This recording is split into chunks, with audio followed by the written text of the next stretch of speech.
ball player, and that's what I learned the most from him. And he did a lot of charitable work here in the New England area, and just he loved the game of baseball. It was his life, and he really enjoyed it. And he was amazing with that knuckleball. And when everything was going, it was great that he was on our team. And as hitters, we never wanted to be on the opposite team and have to face him, because it didn't look too fun from where our angle in the field looked like the ball was moving so much. And Veritek, he hated catching Wake.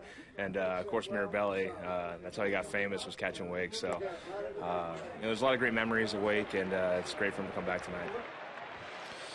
Well, a special day here at Fenway Park for a special guy, Tim Wakefield. Day at Fenway as Josh Beckett's ready to work to Dustin Ackley. And here's the first pitch of the ball game. It is fouled off. As Josh Beckett coming into this game, his 7th appearance of the year. He's 2-4 with a 5.97 earned run average. 34 2/3 innings. He has 26 strikeouts, a 266 opponent batting average. Trying to bounce back after just 2 1/3 innings last time out. This one is fouled off into the seats off to the left. The loss I mentioned, 2 1/3, 7 hits, 7 runs. He walked 2, struck out 2. That was against the Cleveland Indians. Gave up 3 runs in the 2nd inning and 4 in the 3rd before being chased from the game. Ackley will take a ball outside. It's 1-2. Pretty good success for Ackley against Beckett in his career, 3 for 6. And right now on a 10-game hitting streak. Swing and a miss, waves at that pitch, and a good start for Beckett. He strikes out Ackley to get it started.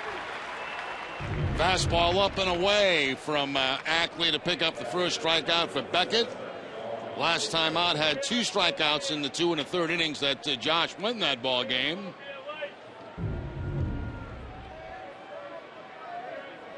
One down here in the 1st inning. Former Tampa Bay Ray John Jaso standing in. Well, the Rays last year had John Jaso and Kelly Shoppick. Neither return, and this one almost got over the head of Ross. He started in, then backs up and recovers, but barely. A sigh of relief from Ross. 2 down.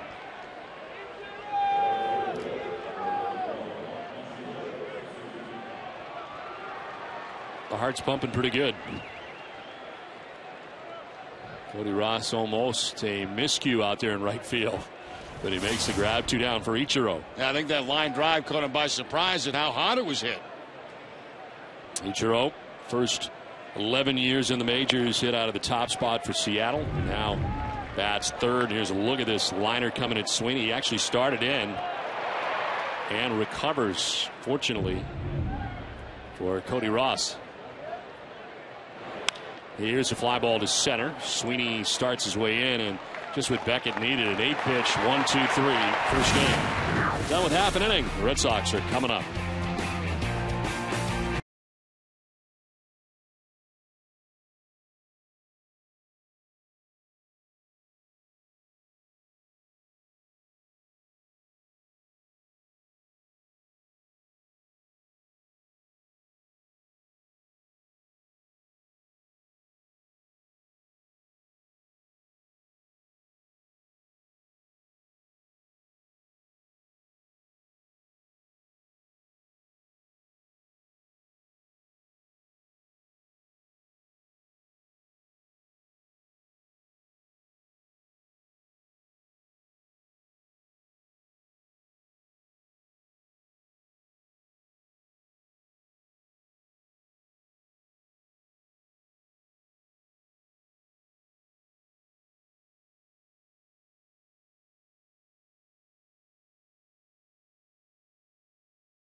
To you by New England's website for deals via Toyota.com. Dunkin' Donuts. New England Subaru dealers, and by Southwest Airlines. Well, it is cloud-covered Fenway Park at the moment and precipitation-free at the moment. We had some light rain before the game as the Mariners get ready to take on the Red Sox. Let's check out the Red Sox starting lineup. It's brought to you by New England Chevy dealers. Ryan Sweeney leads it off. He is in center field with Dustin Pedroia batting second at second base. David Ortiz at DH bats third with Adrian Gonzalez at first base. Will Middlebrooks at third base with JARROD SALTALAMACCHIA doing the catching. Cody Ross in right field bats seventh. Is Daniel NAVA in left field batting eighth. And Mike AVILES is at shortstop. He bats ninth. Blake Bevan is on the mound today for the Seattle Mariners, as Ryan Sweeney stands in to get it started for the Red Sox here in the bottom of the first. Blake Bevan, a 1-3 mark coming in, his seventh start of the year. 4.32 earned run average. Opponent sitting at 274 against Bevan. Coming off a game where he's hitting the right elbow by a line drive. That was back on May the 7th against the Detroit Tigers. Start's been pushed back a couple of days because of that.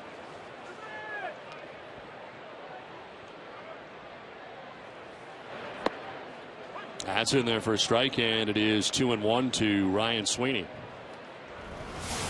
Well, the Red Sox winning their last 4 straight games, 3 against Cleveland and the first game of this series against the Mariners. This is sliced foul, and it evens at 2-2.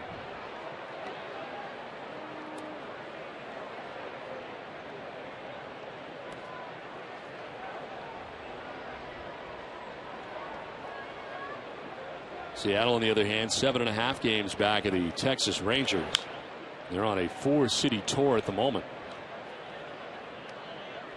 For Eric Wedge, a trip that started in New York. They play here in Boston. They'll go back to his old team, the Cleveland Indians. And then they'll head to Colorado, where he actually played as a major league player before they return home to Seattle. So a lengthy road trip for the Mariners. 2-2 is fouled off again. And with the right-hander on the mound, Sweeney back in the leadoff spot today for the Red Sox. AVILES moving down to number 9.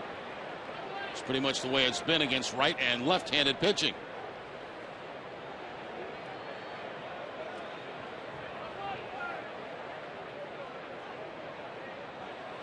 Fifth time Sweeney has led off. So takes the 2-2 to left field, short left. Carp coming in, running on a slant, will get there to make the catch for the first out. The defense for the Seattle Mariners, they are first in the league, 14 errors on the season. Seager will be at third base, Kawasaki the shortstop, ACKLEY at second, and SMOAK at first. Left to right, Mike CARP, Michael Saunders and Ichiro, and John Jaso doing the catching for Bevan. 1 out in the first inning brings up Dustin Pedroia. And Dustin takes strike 1. Well, Pedroia had his hitting streak come to an end here last night, as he was 0 for 3 in the game. Did walk to get on base, snapped a 14-game hitting streak.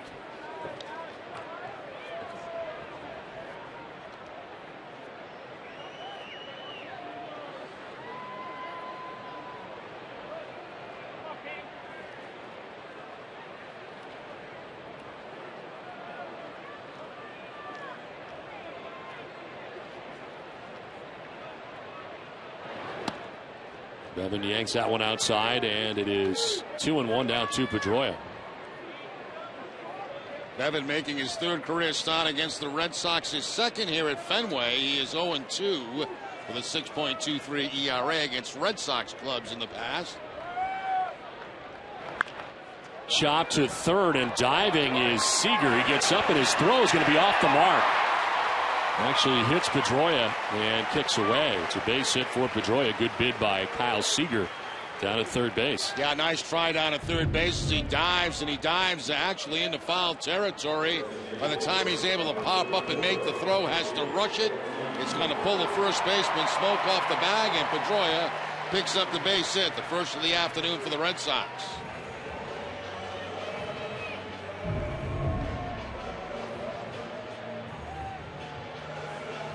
One out, one on, and Big Papi settling into the box on the left side.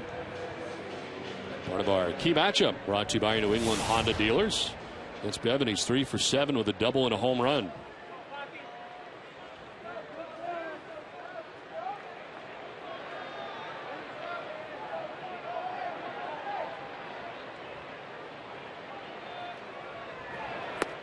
Pitch over the inside corner for strike one.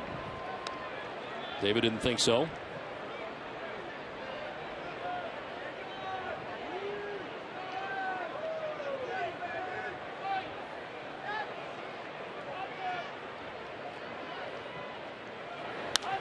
Fouled off to the left and out of play. Up to the skybox is off to the left, and it's 0-2. Yeah, very nice ceremony prior to the game for Tim Wakefield, and a lot of it really about all the community work that he has done, both here in the Boston community and back home in Florida. I thought that was a very nice touch for the kids coming out from center field. He held it together pretty good. Yeah, you saw that. He did. He was very, very touched, though, and you know, I thought David Ortiz did a spectacular job, too. David, when he first came out, says, I don't know if I can read this in English. And he did. He did a great job at written it out himself. And very nice touch. But you're right, Joe. That's certainly having the Wakefield Warriors come out. And Tim Wakefield will join us during this game here once again. And a great tribute to Tim Wakefield.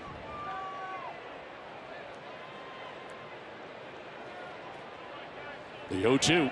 Is up and away, and it is 1-2.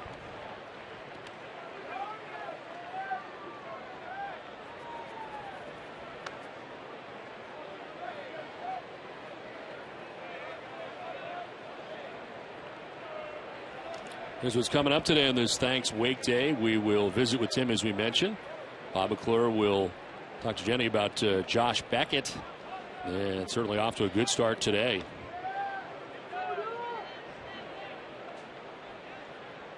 And Steven Strasburg pitching today against the San Diego Padres. We'll get you an update there. This marks the 10th time that David has batted third in the Red Sox order. Game 36 of the year. 1-2 is elevated, and it is 2-2. A couple of times now that Bevan has tried to elevate against Ortiz. Ortiz not chasing the last one.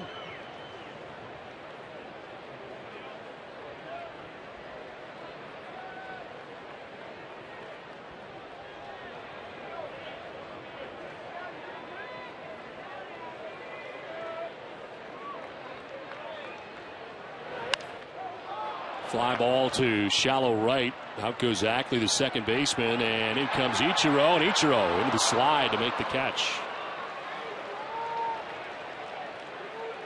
Now once again they go to the fastball, and again they go up in the zone a little bit more inside, and that induces the pop-up by Ortiz.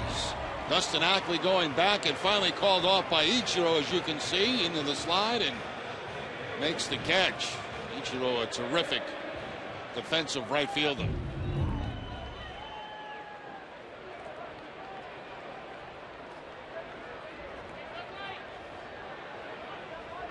So 2 down and a runner at first base.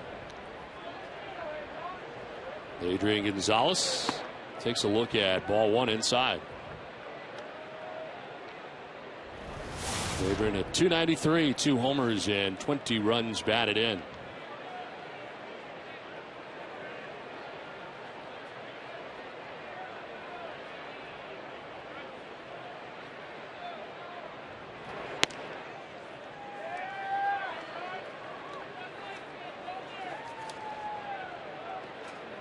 Sit safely in 7 of the last 8 games and sitting at .400 over the last 8 games. It's 1 for 3 here last night in game 1 of the series. Swing and a miss, and it's 2-1. The fastball from Bevan at 93 miles an hour. Bevan with the fastball, the breaking ball, and the changeup. So far we've seen all the pitches so far in this game here in the first inning.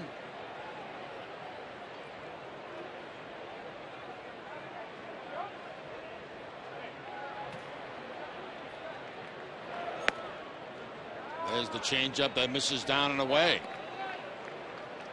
Light rain starting to fall here again at Fenway Park, and this is a situation that is expected throughout the remainder of the night. We're kind of on pins and needles, aren't we, with the rain? Yes, we are. Just a matter of when it was going to arrive. Fights this one off foul as he gets jammed in tight, and it's a full count. And the question is, when it starts, will it stop, and how long can they play? Eventually, it's going to stop at some tomorrow, point. Wednesday, Thursday, when? We're not quite sure when, but it will definitely stop. I promise you that, Don. How do you know? Oh, I know. I've seen it before.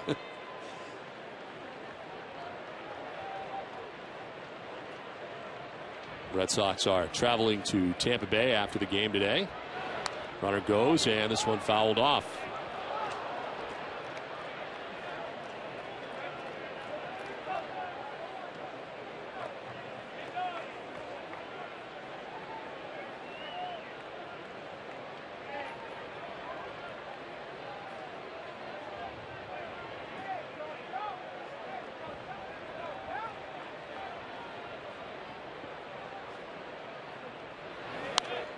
Fouled away, and it's still 3-2.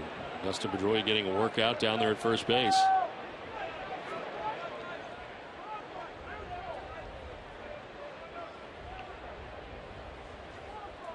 He's done this many times before with Adrian at the plate, just fouling pitches off at will.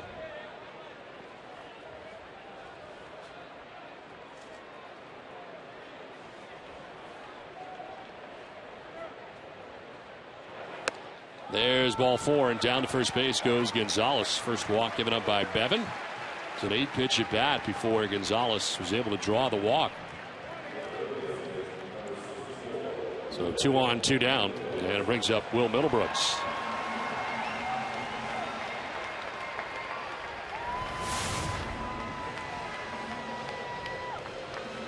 Middlebrooks at 304, 4 homers and 13 runs batted in. We're back in there at third base today. The news coming out that Kevin Youkilis going to head out on a rehab with the Pawtucket Red Sox have DH beginning tomorrow.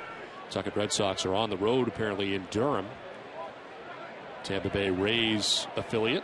But good news that Youkilis will take some swings first as a DH. Yeah, they said first as a DH and probably get some innings in the field and see how it goes and see how he responds to that.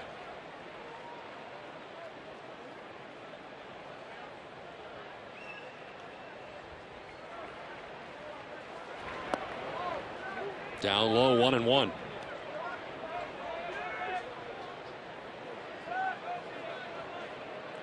Single for Pedroia. Gonzalez a walk with 2 outs in the inning. And Middlebrooks waiting on a 1-1 pitch from Blake Bevan.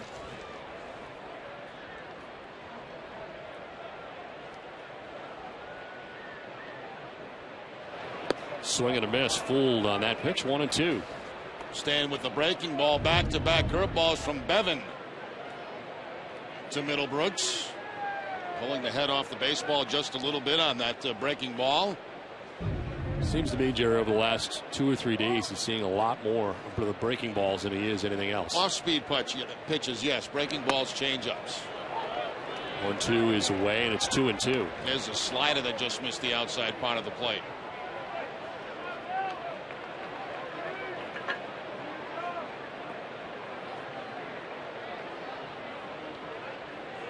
Eric Wedge in his second season at the helm of the Seattle Mariners.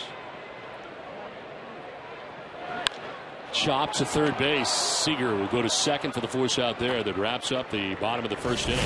Done with 1 from rainy Fenway. No score.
Are packed with great matchups. Red Sox kick off a 4-game series against the Detroit Tigers with an afternoon game on Memorial Day. Then in early June, the action heats up as the Red Sox battle the Baltimore Orioles on June 5th, 6th, and 7th. Get your tickets now for these great matchups at redsox.com/tickets. Well, a good 1-2-3 first inning on 8 pitches for Josh Beckett on his birthday. And off to a good start so far today as Beckett turns 32 today. Marks his second career outing on his birthday. Won 7 innings at 1-run ball, 6 strikeouts. Came on May 15th of 2006 against the Orioles, and now his second start on his birthday of his career. Jesus Montero, Kyle Seager, and Justin Smoak to bat in the second inning. Never had a hit on my birthday, Don. No, because it's in November, Terry. Exactly. It didn't play deep enough into the season. Even if you'd gone all the way, chances are you wouldn't have a chance to play on your birthday unless you're in some sort of off-season traveling program. Right. Winter ball, maybe.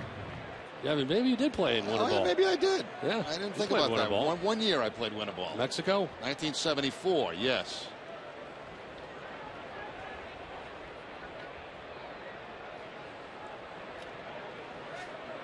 0-2 pitch. Breaking ball snapped off for strike 3.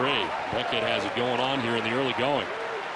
Well, a couple of strikeouts to Beckett, one on a fastball to Ackley to lead off the ball game. Now it gets the good curveball right there to Montero. Had Montero kind of backing out on that breaking ball.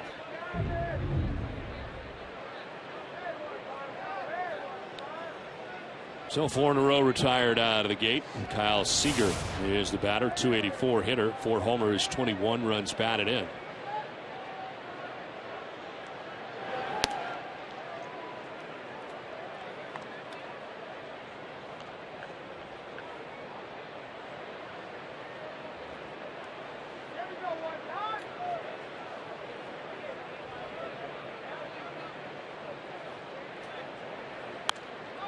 Fouled off to the left and out of play. I want to remind you that this copyrighted telecast presented by authority of the Boston Red Sox may not be reproduced or retransmitted in any form. The accounts and descriptions of this game may not be disseminated without the express written consent of the Boston Red Sox. One down here in the second inning. Kyle Seager with a count of 1-1. On the ground up the middle and diving is Aviles. Quickly up, his throw is going to be in time. Nice play by Mike Aviles. Now, Bobby Valentine was asked before the game about the defense for the Red Sox, and he pointed out how steady Mike Aviles has been from the get-go. A fine play going to his left, diving to his left to make this play, and then quickly getting up to his feet to make that throw. Got a little bit of help from the high. And then the good, strong, accurate throw to first base to get the out. Yeah, Bobby Valentine was praising his infield defense prior to the ball game today about how good it's been through the course of the season. So as Josh Beckett, who just pointed out to him, and thanks, as 2 outs here in the second inning. Justin Smoak hits one high and deep to right field, down the line towards the pole, and it is a foul ball. That looked to be right up over that pole or close to it. And a long look by Eric Cooper before he made the call, and it's going to bring Eric Wedge out. And Jerry, from the naked eye up here, looked like it may have gone right up over the top of that pole. It's so tough to tell, even from our angle up here, when it does go directly over the foul pole. They can check it out on the replay. It is a boundary call, and Eric Cooper just told Eric Wedge that they'll get together and they may review this. They've had 3 reviews so far this season for the Red Sox. 2 of them have been right here at Fenway Park. And generally they involve that ledge out in left field, but this one down the right field line. And these are very, very difficult to call, especially when they're up and high over the foul pole. Looks like they are going to take a look at it.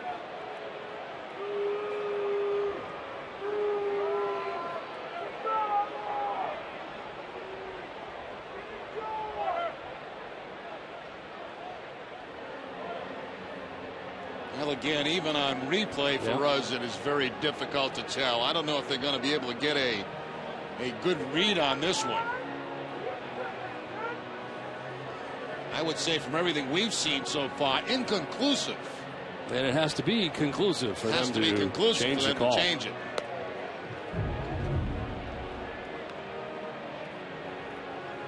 Back on April 15th, there was a review here at Fenway down the right field line, which was the first of its kind. Usually everything's been about that ledge in left field. Carlos Pena's situation, and it was ruled that it was not a home run, but it was more conclusive than this. Certainly Justin Smoak thought he had a home run as he looked down the line, and then got the bad news from Cooper. Cooper took a good long look. He didn't make a call right away. But it is pretty tough, Jerry, to line up that pole, figure out where the ball is, and then where it crosses. Exactly. When it's up high like that. Even when they're down low, sometimes they're very difficult to see, but especially when they're high and up over the foul pole. Well, for the best deals on great seats, visit aceticket.com or call 1-800-MY-SEATS. And the Red Sox are headed out on the road for now. They go to Tampa Bay, Philadelphia, and Baltimore, but back here at the end of May for a series against Tampa Bay, Detroit.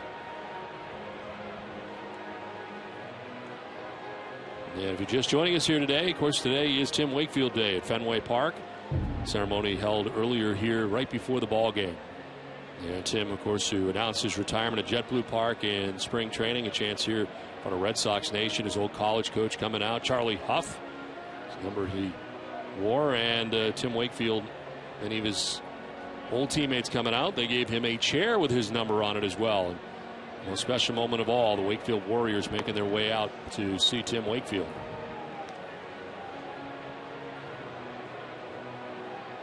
Doug Mirabelli arrived, as it turned out.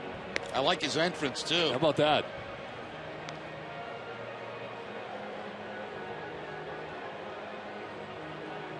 You know, Joey, that was a pretty good pitch. He probably could still be pitching. Did he throw a knuckleball? He did, I think. I bet that's all Mirabelli wanted right there was a knuckleball, right? Probably hadn't caught one in, 5, 6, 7 years, and all of a sudden he gets a knuckler. Well, this is pretty inconclusive because they're still in there. Yeah. For the longest I can remember any of these reviews, and we've looked at it. We don't have a conclusive look. I am totally inconclusive on this one. They have, as I understand it, two options, us and the Mariners TV. So you have the home show, the road show, and our shots are inconclusive, and I bet theirs are too. Which means it would be no home run. You would think.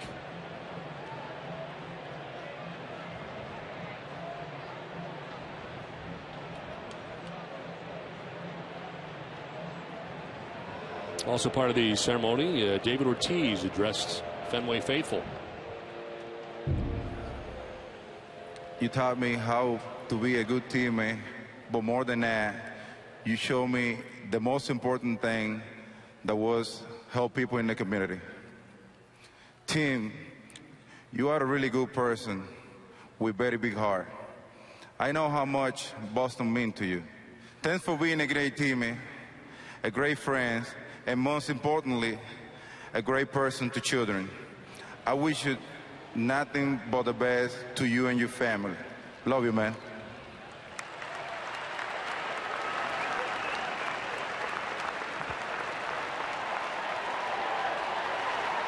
Well, great job by David Ortiz as Eric Wedge has received the news. It is indeed a foul ball. And after they got together and could not find anything that was conclusive, maybe they did, but it is a foul ball. And Beckett goes back to work here with a count of 0-1 to Justin Smoak. A little slip there at the end of the delivery for Beckett as he goes to work on the landing area. Starting to drizzle and rain just a little bit harder now at Fenway Park.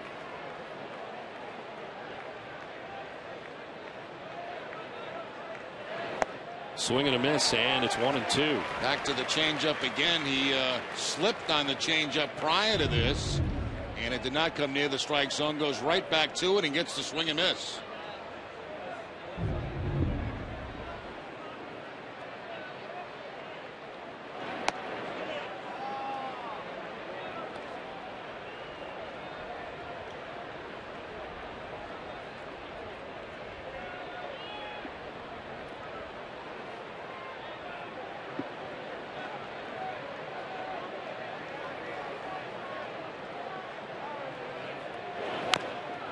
Fouls it off himself, and it hangs at 2-2.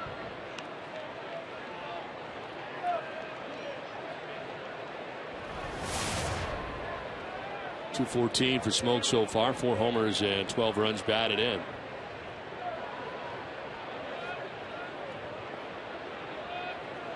Part of the Cliff Lee deal, going from Seattle to Texas. Smoak comes from Texas to the Mariners.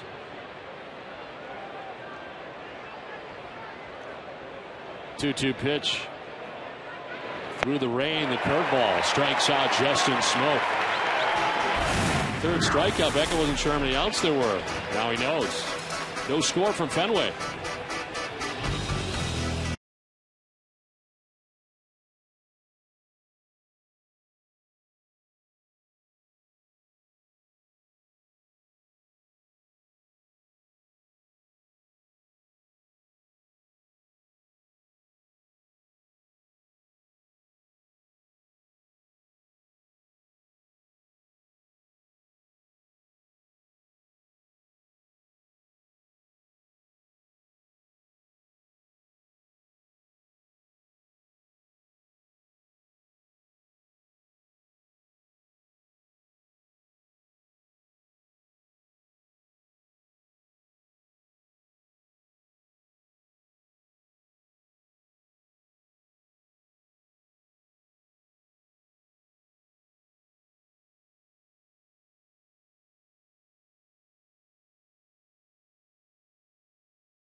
Sox Television Network. Tradition, history, and a commitment to everyone on our team. These are just a few of the things Eastern Bank is made of. Find out more at easternbank.com. Rain falling at Fenway as we head into the bottom of the second inning. Jarrod, SALTALAMACCHIA, Cody Ross, and Daniel Nava. SALTALAMACCHIA at .250, 5 homers and 15 runs batted in. Kind of wondering last night with Shopik catching the game last night, and the tandem of Beckett and Shopik being together, whether or not we would see Shopik again today. But it is SALTALAMACCHIA who's in there, and he takes ball 1. This Jarrod's been swinging the bat very well lately. Had a nice night a couple of nights ago here at Fenway.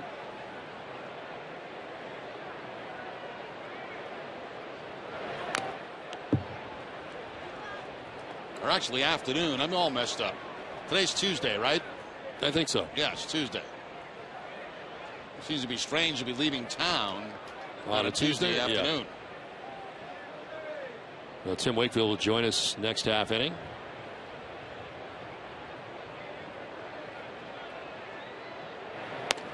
These 2-game series are also strange.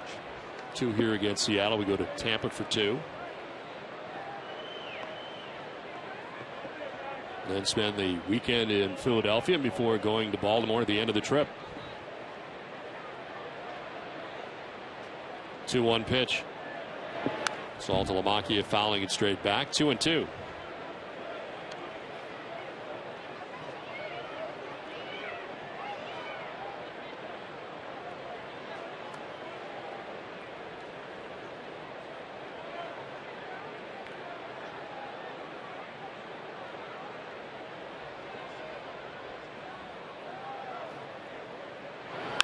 Lined into center field, a base hit for SALTALAMACCHIA. Second hit of the day for the Red Sox, first for Jarrod SALTALAMACCHIA.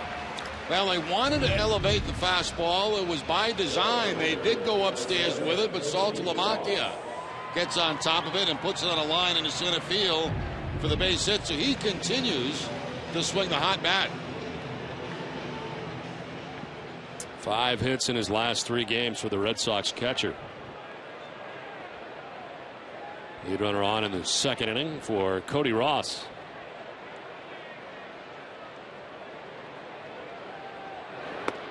Ross takes strike one. Cody 256 coming into today's game. 6 homers, 23 runs batted in. And in right field again today. 2 for 4 in the ball game here last night with a double and a run scored. Swing and a miss. It's 0-2. Breaking ball coming from Bevan. Yeah, a little bit harder slider that time from Bevan. Starting down and away from Cody Ross.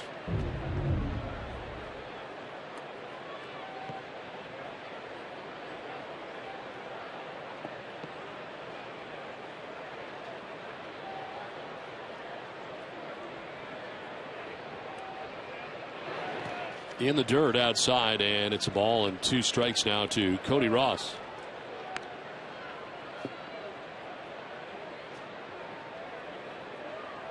Bevan gave up a hit and a walk in the first, but got out of it unscathed. Did throw a lot of pitches. 29 first inning pitches. As Daniel Nava waits on deck.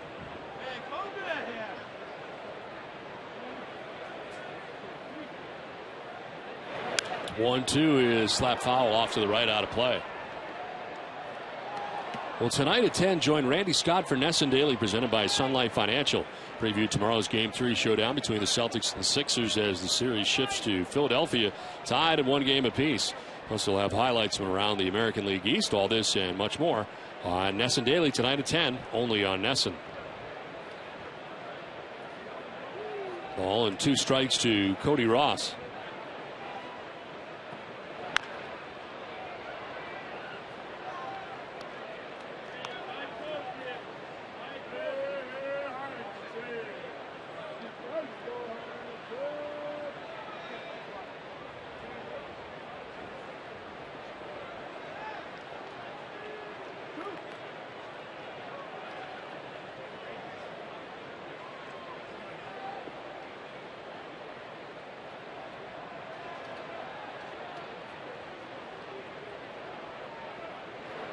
Swing and a miss. Ross strikes out, and again it's a slider. First strikeout for Bevan, and there's 1 away in the second inning. Pretty steady diet of breaking balls to Cody Ross, and that at bat, the slider puts him away. The 6th pitch, the at bat. Strikeout high in the season for Bevan is 4, which he's done a couple of times. Once against Oakland, once against Toronto.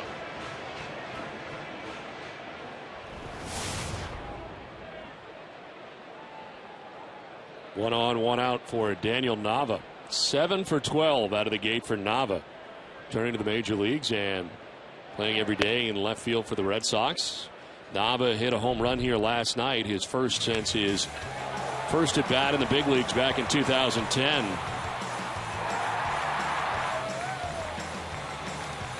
Two-run shot last night for Nava. And again, 7 for 12, hitting at .583. The 1-pitch sprayed foul off to the left, and it's 0-2. Tough to be hotter than Daniel Nava, Jerry, right now as we check out the temperature gauge brought to you by Bill James. You're getting into the danger zone there with 102 temperature. He needs some medication soon, Jerry. Getting a cold bath. I'm gonna stay hot, Daniel.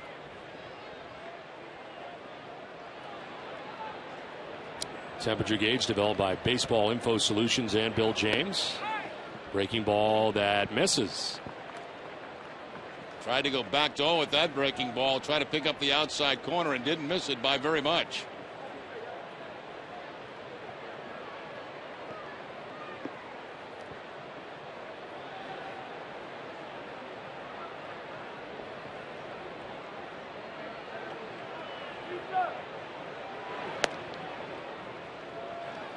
Two and two. Bevan's up to 44 pitches in an inning and a third. Light rain falling here at Fenway Park. Steady light rain.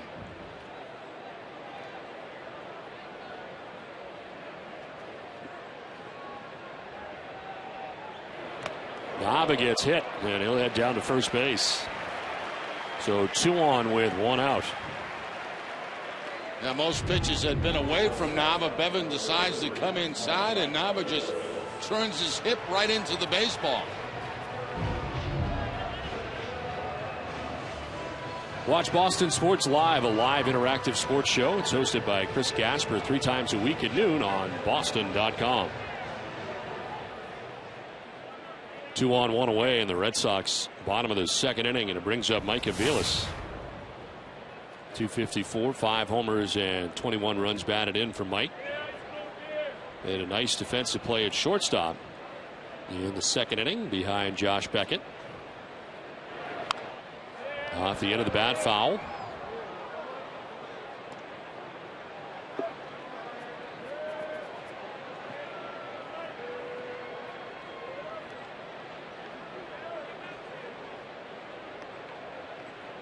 Saltalamacchia at second base, Nava at first base, 1 out here in the 2nd inning. Swing and a miss. It's been a great pitch for him, and it's 0-2. Yeah, and usually quite a bit here in the 2nd inning. Slider again, down and away. That's the 2nd one he's featured to Aviles in this at bat, and quickly ahead of him.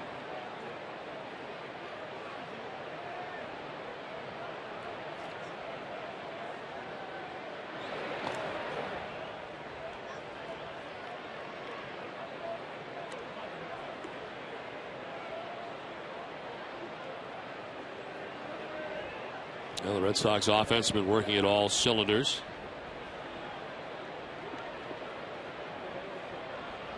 Boston leads the majors, 194 hits, 66 doubles, 90 extra base hits at home. Fenway is all of a sudden friendly again. This one is fouled off after really a tough start at home for the Red Sox for the most part, but this back end of the homestand has been very good. It's the 6-game homestand, and the Red Sox winning for the first 5 games. Took 3 out of 4 from the Indians, winning here last night against the Mariners.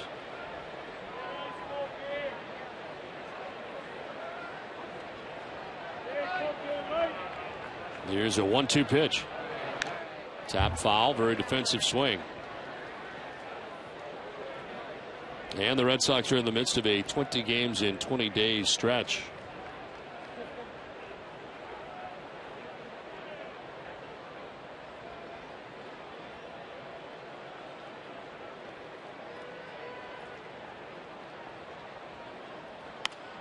Popped up, foul ground as from first base comes Smoak to make the catch for out number 2. So Aviles fouls out for the 2nd out. Well, in honor of Fenway's centennial this year, Beth Israel Deaconess, the official hospital of the Boston Red Sox, is offering a daily health tip to help you live to be 100. Sign up at 100pitches.org. 2 down in the 2nd inning for Ryan Sweeney. Flied out to left field in the 1st inning.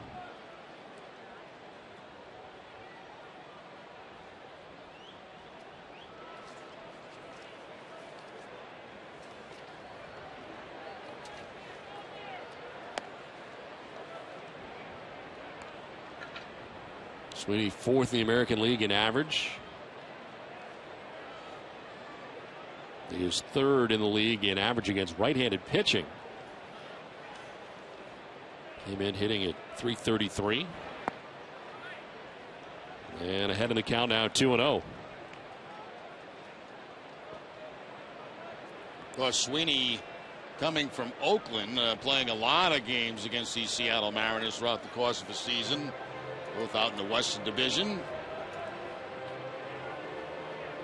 And Sweeney has had no success against Bevan in his career. He is now 0 for 7 against Bevan.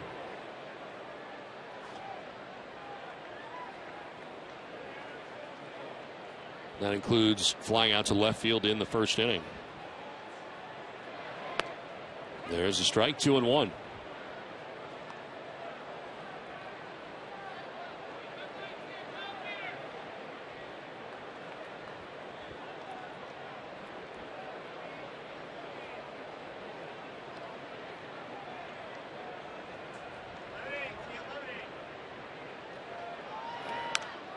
Popped up, foul ground, but this will get into the seats. Kyle Seager coming from third base, but no chance to get that. And Sweeney has an even count of 2-2.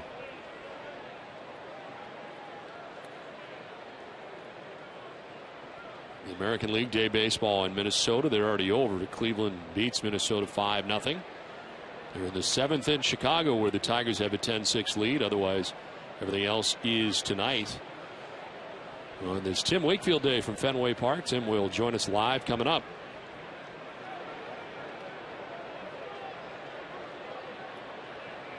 Two to Ryan Sweeney. And a swing and a miss. 93-mile-an-hour fastball up and away. That ends the second inning. The Red Sox strand 2. Tim Wakefield Day. He'll be with us when we come back to Fenway.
Emotional, especially, you know, you turn around, I think I have it all held in, and, you know, I got it together, and watching the video board, and then the garage door open, and they see all those kids come out. It's like, oh my gosh.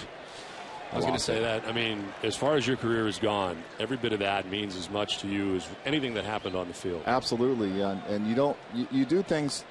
I did it because I wanted to, and I love doing the things that I do, but I also felt the responsibility as a professional athlete that we be given this platform to give back to kids that are in need. I was lucky enough to live out my dream to play in the major leagues, but you don't realize how many lives you affect or touch until that door opened and you see all those kids come out, and you're like, oh my gosh, you know, for the longest time, once a week at home, I would visit with these kids and sign autographs or just be their friend for a little while. And it's amazing how much you can affect somebody's life just by, you know, doing what I did. And that's a message you really try to send to all your teammates throughout the years. Yeah, you know, I'm a big believer in leading by example and never being very boisterous. And it was kind that David said the things that he said today for me, because you don't know who you touch just by living your life and living it the right way. And apparently he saw the things that I did in the community, not only here, the community that I played in, but the community that I lived in. You know, I say this all the time. You go through that whole roster, everybody's involved in something. Beckett's involved in something. Bedroy's involved in something. I mean, Euclid. I mean, everybody has a charity that they're involved in, and it's an amazing thing. You know, that's why the Red Sox won the community award 2 years ago, and that's why David won the Roberto Clemente Award last year. It's amazing. Of course, you are also a recipient of the Roberto Clemente Award, and It is amazing how many people you've touched here, and of course back home in Melbourne, Florida as well. And I know you're still involved, even though now you're retired. Yeah, we just celebrated our 20th anniversary this past January, and to have Andrew McKnight come out was touching. He was when I first got started back in 1992. He was a student at the Space Coast Early Intervention Center, and to see him blossom into a young man and actually graduate from college from the University of Central Florida and maintain a job for Marriott. It's amazing the success stories that the Early Intervention Center can. It's unbelievable. I mean, just to see how successful he's been and what he's been through and the challenges that have been in his life, and to have him walk on the field and be part of this celebration was truly amazing. Leading it off here in the inning is Mike Carp, and he strikes out. It's been a very good start for Beckett, his 4th strikeout already. And here are the kids you were talking about coming from center field. I didn't think you were going to be able to keep it together there at that point. Even watching it now, it's like it's so emotional because, you know, the program that I started at Wakefield Warriors back in 97, 98 when I was here and knew that I was going to be here for a long time. I just signed a multi-year deal. I knew I was going to be here, and I wanted to give back to the community the best I knew how. And like I said before, you don't know how many lives you touch until you see it, you know. And then I saw it, you know, the video screen, you know, I saw the pictures and remembered a lot of memories, but to actually see them come out, you know, the children in the wheelchairs and then the crutches, and it really touches your heart, and it got me. You know, it really got me. Did you expect to see your former catcher back here? Yeah, I did. Talk about surprises and coming out. It was pretty cool how they did it. He came out in the cop car. That was awesome, and to be able to throw him one final knuckleball, and that was awesome. To have not only Doug but Mike Timlin, you know, Mike Stanley. You know, my college coach was a big influence in me growing up when I was in college, and teaching me life lessons, and just everybody. My parents were here. I was able to share that with them, and people from the Early Intervention Center, and that was cool. You know, I didn't think I would get it there, but I got it there, and he made a great catch. Say, it wasn't bad. Is there a comeback maybe? What do you think? I mean, you never know. You never know. You said June. I never close any doors. Trust me. Plenty of season left here. We're only game 36. You never know. Lots of baseball. So what have you been doing? Nothing. I've been traveling back and forth here quite a bit because opening, you know, Tech and I did opening day and then the 100th year anniversary, and you know, came back up here for today. It was and we had our charity event last week. Got to go to the Kentucky Derby, which was very cool. It was one of my first bucket item lists to check off this retirement, and it was pretty cool. But you know, the kids get out of school next week, and I'll be up here full time for the summer and be involved with the Jimmy Fund and the Pitching In for Kids stuff. We have a golf tournament in the first part of June, and look forward to getting back to New England and enjoying a summer in the Massachusetts and New England area. It's going to be weird. It's going to be weird. How close have you been following the ball club? I watch them every night. You know, it's you bleed for them. You know, the struggles that they've been through, but. You know, they've played the last 3 games, been outstanding. They've got great pitching. You know, Josh is pitching a great game today, and hopefully he can continue to do so. But I'm starting to feel like the chemistry is starting to roll with these guys. You know, it's. Beckett picks up his 5th K. What do you see with Beckett so far? I mean, today he's been outstanding. But he's been outstanding. You know, he's hitting his spots. He's throwing the ball where he wants to throw it. He's got velocity, and you know, Josh is a champion. Man, he's a pro at what he does. You know, every once in a while you get a hiccup here and there, but. That's baseball for you. Sometimes you just don't feel right, and you leave balls over the plate, and that's what happened in his last start. I think it's just one of those things. But he looks determined today to abolish his last start, and he's doing great. I got to tell you, David Ortiz, when he came out with his speech, he was as nervous as I've ever seen Big Papi in any situation. He said, "I got to read this in English." He said, "Yeah, you got to give it to David. I mean, for him to actually prepare something like that, you know, and English is a second language. Yes. And we tease him all the time about his English, even, you know, on road trips. And I miss those times on the bus, giving him a hard time about his English. But for him to be able to do that and write things down in English and get up there, and that was amazing. That was pretty awesome. It means a lot. We are very thankful to have Tim Wakefield with us today on this Tim Wakefield Day at Fenway Park. It's Josh Beckett able to get strike 2, and it's 1-2. As time goes on between the time you announce your retirement and now, has it gotten any easier for you? A little bit. You know, I've settled into the role, and nothing's ever gonna replace the competition and the adrenaline that you get when you're on the baseball field. Nothing will ever replace that. The biggest thing that I can try to do, boy, Josh, is to, you know, be the best father and the best husband that I can. That's the only thing that keeps me going. So you're a champion of both, and we thank you very much. Thanks, guys. I appreciate it. Thank you.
Sunday, May 27th.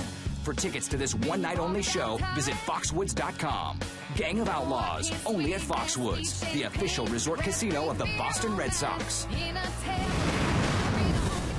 Last half of the third inning back at Fenway Park as Dustin Pedroia leads it off in the third. He is down on the count 0-1, fouling a pitch off. He's singled in the infield to third base in the first inning. Our thanks to Tim Wakefield for stopping by on this Tim Wakefield Day at Fenway Park. To right field. Ichiro has it lined up, and he'll make the catch below the cap high. First out of the third inning. So one down for David Ortiz.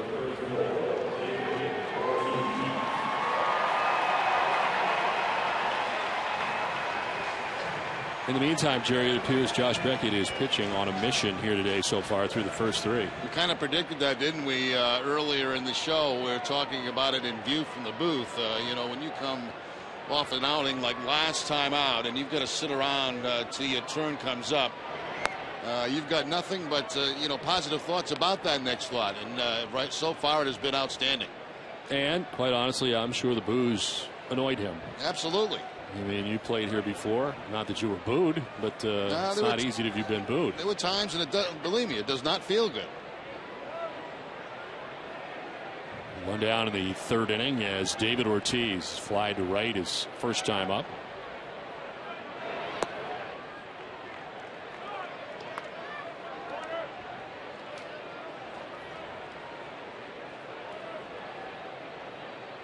They stack it up on the right side in the shift. Dustin Ackley, the second baseman, in short right field. Line down the right field line. It is a foul ball. Very little, if any, foul ground down that right field line, but David finds it. You're exactly right, Don. Almost no foul territory down there, but whatever there is, Ortiz found it on that line drive as the ball just caroms around the boards. You see where the ball kicked up the dirt and not the white chalk.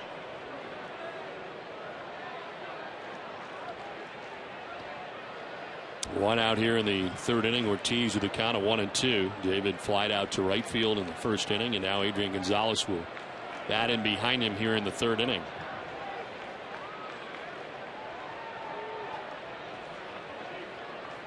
.61 pitches already for Bevins through 2 and 1.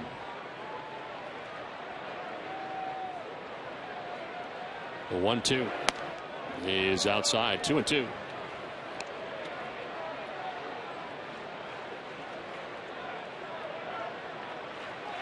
Bevin has 2 strikeouts through first 2 and a third. He's walked 1 and given up 2 hits.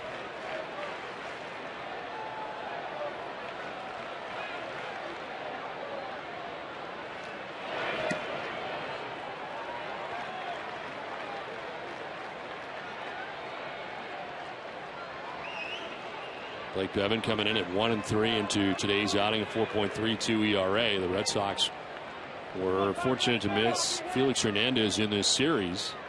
They got Vargas last night, and they got to Vargas.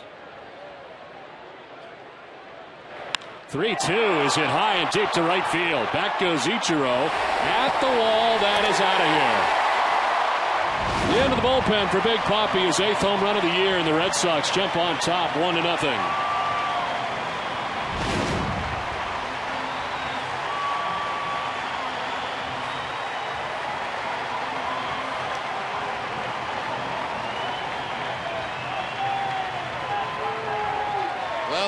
Couple of nights we've been highlighting all the doubles the Red Sox have been hitting.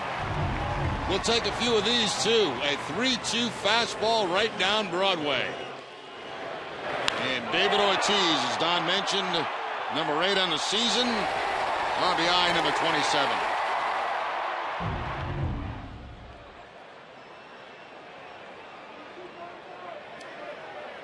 Here is Adrian Gonzalez with 1 out. Hess and Hess Express are proud sponsors of the Red Sox and the Red Sox on Nesson. During the 2012 season, Hess and Hess Express will donate $500 to the Red Sox Foundation for every Red Sox home run. Hess and Hess Express committed to helping the cause. Adrian walked in the first inning. Takes the breaking ball outside. One more look at that home run swing by David Ortiz. Not much question at all once it left the bat. Into the corner of the Red Sox bullpen.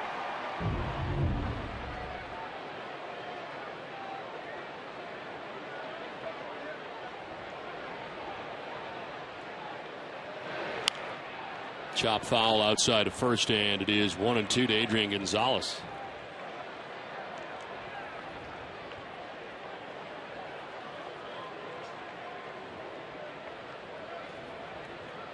Well, for Bevin, that is the 6th home run that he has given up on the season.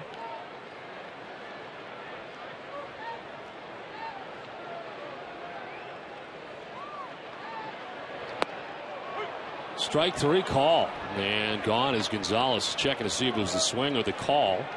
And he's the 3rd strikeout victim for Bevin. 2 down. A slider that picks up the outside corner. Again, they go back door here against Gonzalez. And the ball apparently just a little bit low, but the strike call by Kellogg, the home plate umpire, sends Gonzalez back to the Red Sox dugout. So 2 down here in the third. Base is empty for Will Middlebrooks. Jumping after that first pitch, fouling it back.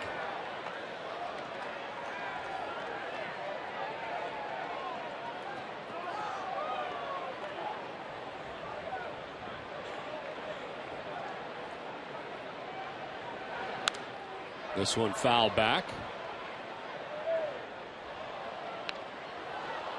For every Red Sox game that goes into extra innings or the Red Sox earn a save, CVS Pharmacy will make a donation to Boston Children's Hospital towards their $25,000 donation this season.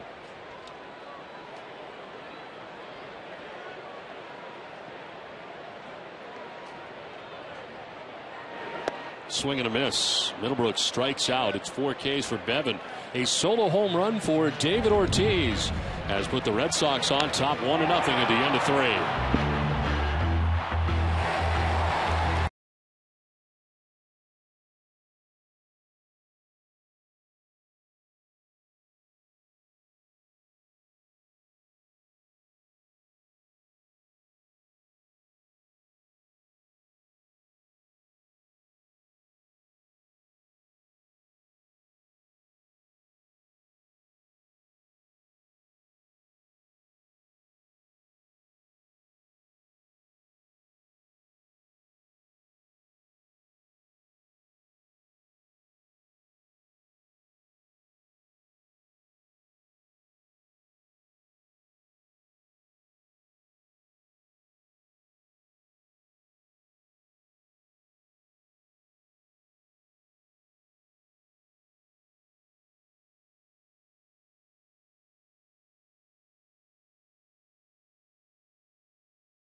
Mariners, and so far Beckett has retired the first 9 Mariners he has faced.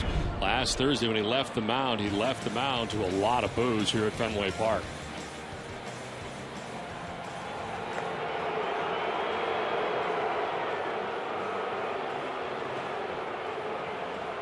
We'll send it down to Jenny Dell. Don, Josh Beckett exited Thursday's game after just 2 1/3 innings after giving up 7 runs on 7 hits against the Indians. Pitching coach Bob McClure offered his thoughts on what he needs to do today. You skip a start and you have 10 days in between. It's always hard to get right back where you left off, especially if you're pitching okay, which he was.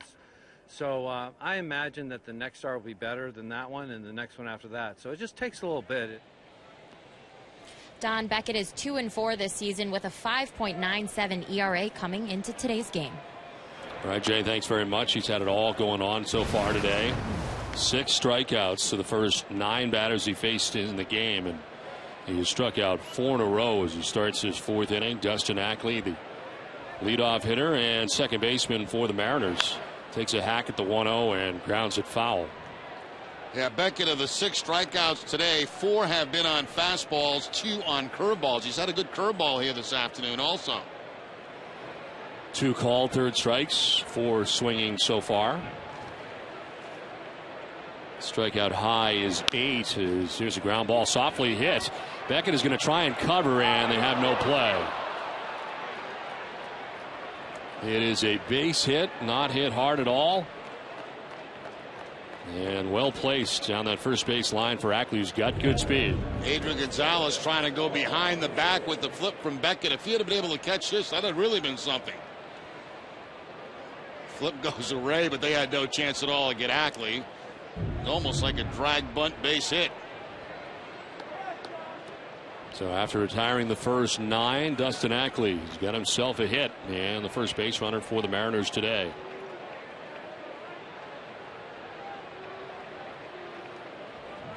Very similar to yesterday. They didn't get their first base hit until the 4th inning either. It was against John Lester. Got off to a very good start and of course picked up the win going all the way. The Red Sox last night, a complete game win, not a shutout. Did give up a run in his last inning.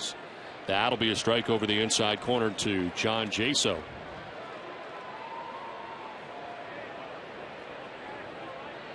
Light rain still falling at Fenway. If it stays like this, we're in good shape.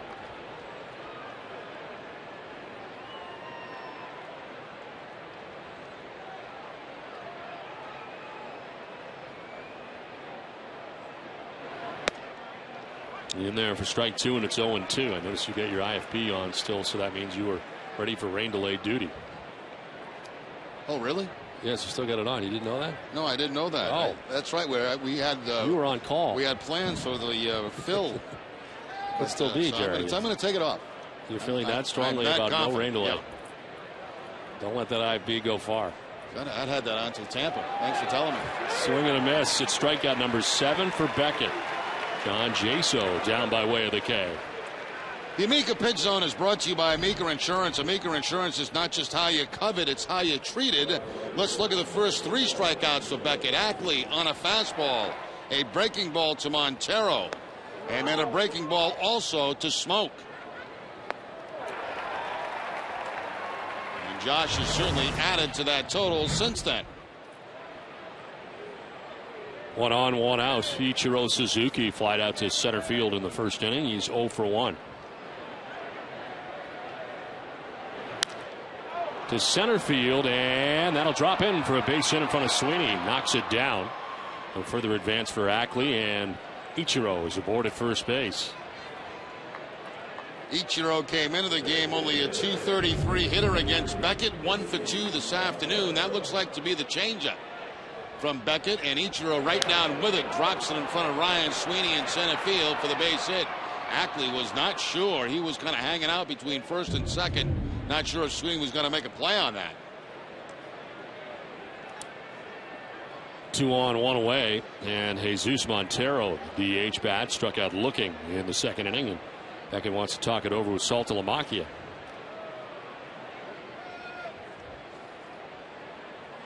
Dunkin' Donuts is proud to give back. At every Red Sox home game, Dunkin' Donuts hosts a nonprofit children's organization. Thousands of kids have had the chance to catch a Sox home game thanks to Dunkin' Donuts. Today we welcome the West Roxbury Community Center in Boston. Dunkin' Donuts, committed to the community. And thanks for the donuts and refreshments as always.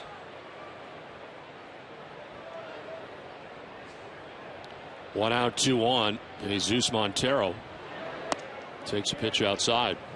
It's one great thing. You know, it's kind of that Dunkin' Donuts coffee right about at the second inning. Look forward to it every day, I know. It's nice. Gives you a nice jolt.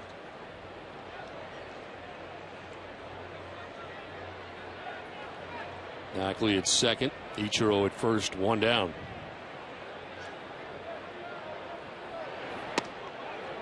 In there for strike 1 on the breaking ball that has been very good today for Beckett.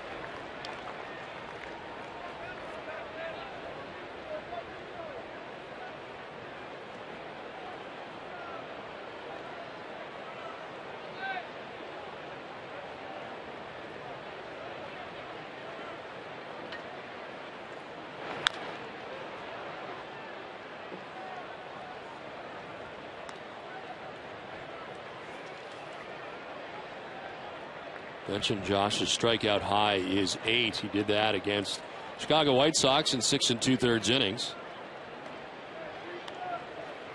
He's got 7 strikeouts through 3 1/3 right now.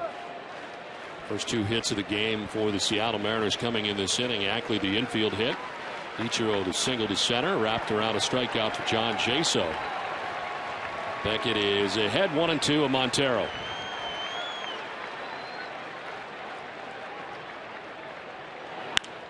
Fly ball to left. Daniel Nava settles underneath. Makes the catch for the second out of the inning.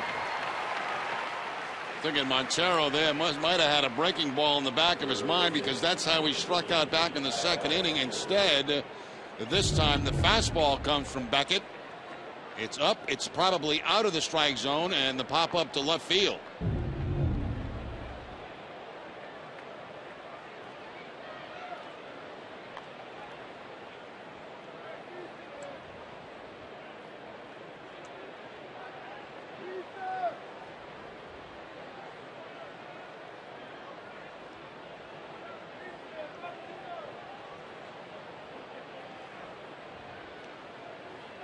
Two down in the inning. Runners at first and second. Kyle Seager grounded out to short in the second.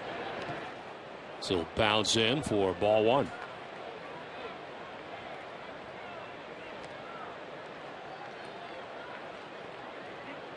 Next pitch will be the 50th of the outing for Beckett, with 2 outs here in the 4th inning.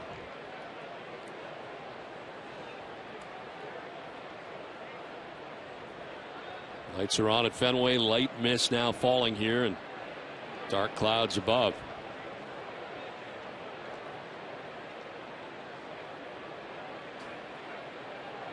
Seager hits it on the ground to second. Pedroia's got it on to first, and that'll end the top of the 4th inning.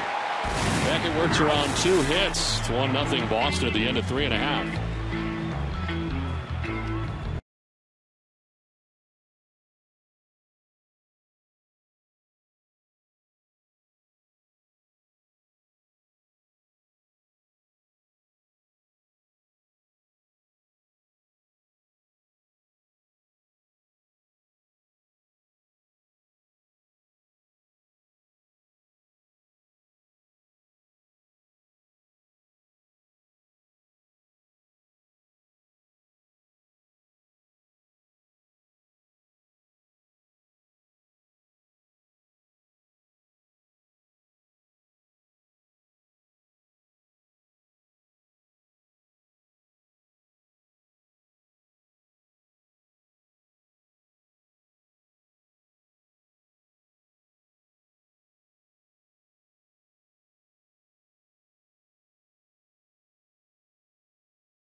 This season, subscribe to MLB.tv today to see every Red Sox out-of-market game online and on your favorite devices in HD quality. Visit RedSox.com to order and get more details. MLB.tv, baseball everywhere. Well, baseball here at Fenway Park takes us into the bottom of the 4th inning. JARROD, SALTALAMACCHIA, CODY Ross, and Daniel Nava.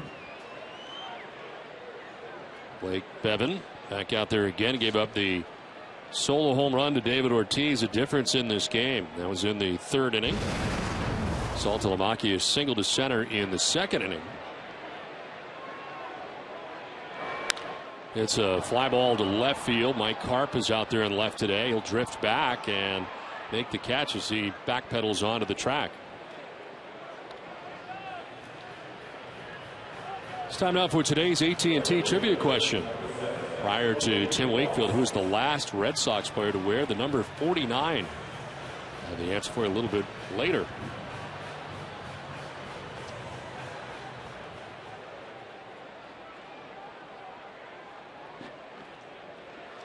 One down in the 4th. CODY Ross struck out swinging in the 2nd inning.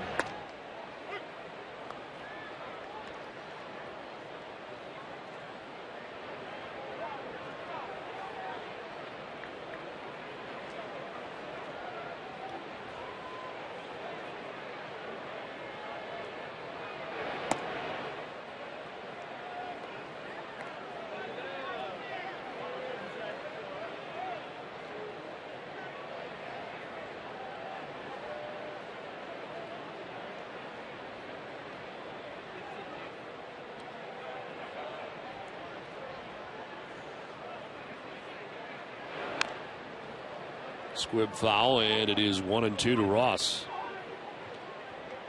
Now, we mentioned at the top of the game that Bevan was hitting the arm with a line drive in his last start. Pushed back a couple of days to make this one. Doesn't appear to be a problem for him. Only giving up the 1 run and 3 hits so far to the Red Sox. That 1 run, the home run to Ortiz.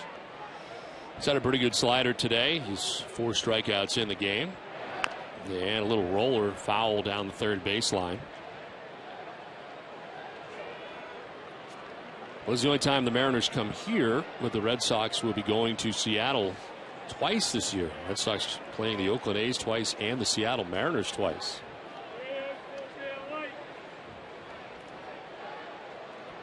Excited about that, Jerry? Love Seattle and love San Francisco and Oakland. 1-2 is lifted down the right field line. On the move is Ichiro towards the seats, and he'll have no play. It's just too bad it wasn't an hour flight.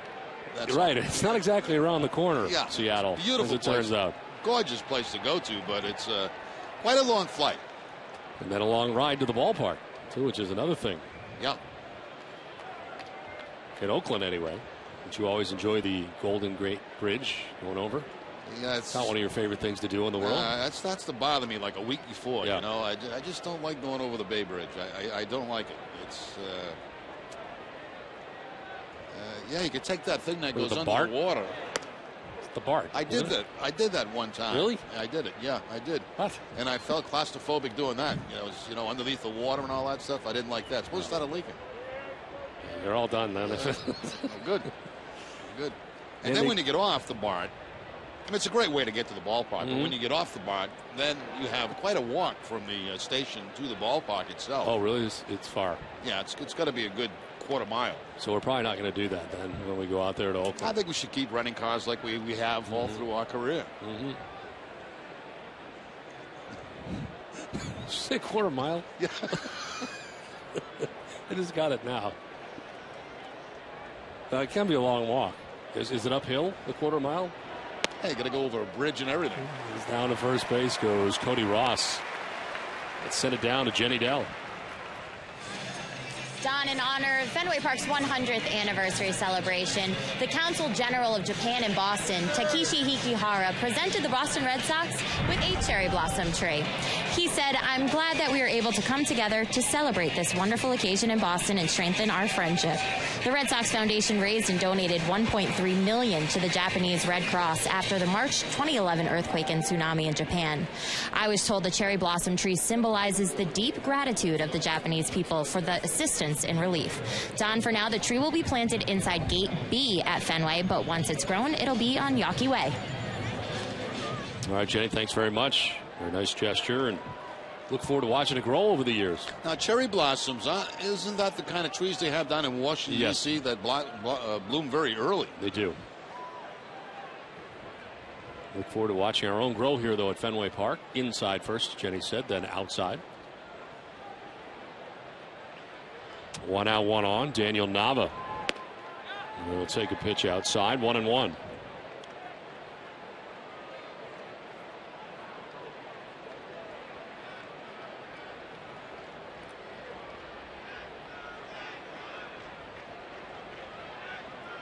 Center fielder Michael Saunders towards right center. Somewhat of a gap out there in left center for Nava as they check on Ross at first base. Cody does not have a steal yet on the season. Has been caught one time.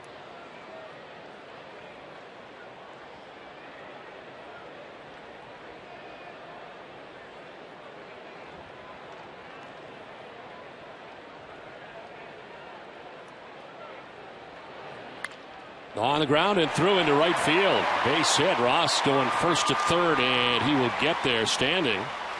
On a base hit through the right side for Nava, who is on base for the second time today. Got hit by a pitch back in the second inning. Now this base hit between first and second, so the Red Sox can go first to third on the ground ball base hit. It's now a 6-game hitting streak for Daniel Nava.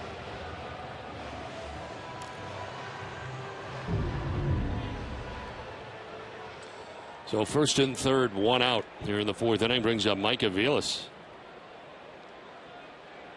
Fouled out to the first baseman Justin SMOAK in the second inning.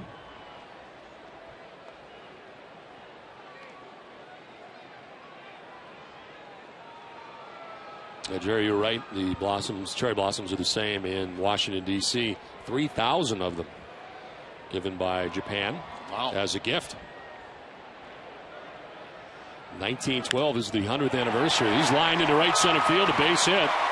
From third comes Cody Ross. He will score. Daniel Nava will be stopped at third. It's an RBI double for Mike Aviles and a 2-0 Red Sox lead. Well, Aviles had some problems with that breaking ball in his last at bat in the second inning, but not this time. He gets that slider, it's down and away, and he reaches out and puts it on a line out there in right center field. Coming around the score is Cody Ross. They hold Nava at third base, and Red Sox got a chance to do some damage here in the fourth inning. Carl Willis, the pitching coach, is headed out. There is action in the pen for Seattle. Charlie Furbush is going to start to warm up. Mike Aviles becoming the 5th member of the Red Sox to have 10 or more doubles on the year. Red Sox been cranking out the doubles all season. Bevan is up to 84 pitches with 1 out here in the 4th inning. Well, tonight at 8, don't miss NESN's English Premier League match of the week as Liverpool, the world's most historic soccer club, visits Swansea City. Follow the league's action at NESN.com/soccer. Did you know that there's a Swansea, Massachusetts? Yes, I don't live far from Swansea, Massachusetts. Exactly, which is very close to Somerset, Massachusetts. Where you grew up. Right. I don't think that's where they're playing tonight.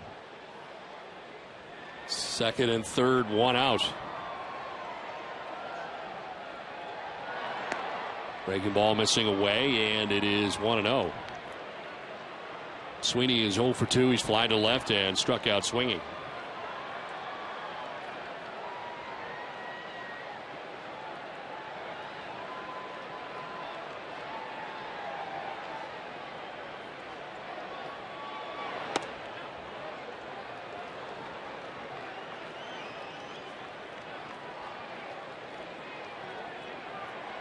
A 1-out walk got it started for the Red Sox in the inning by Cody Ross. Single by Nava.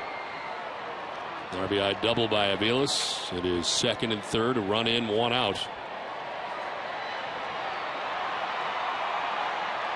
2-0 pitch. That is away, 3-0.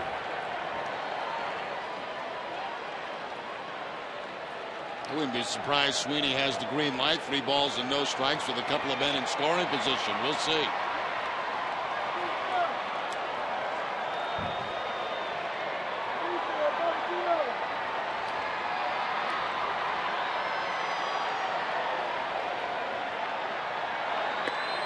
Take strike 1.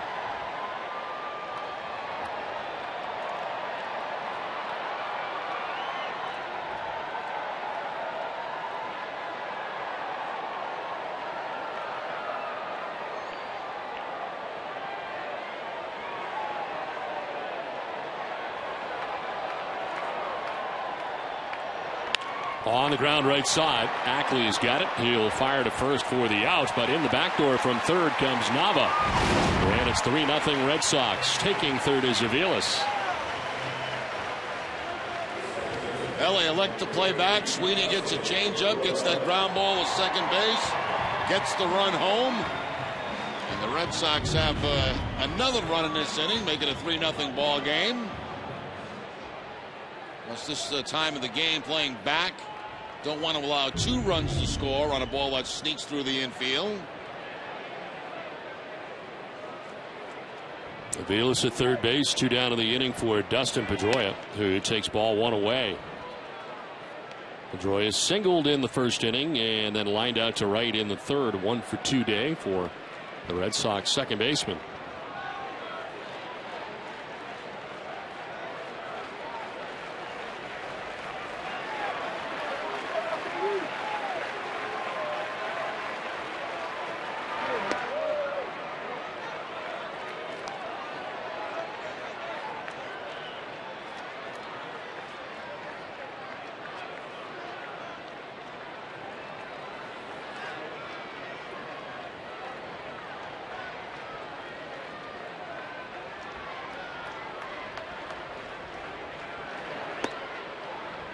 just away.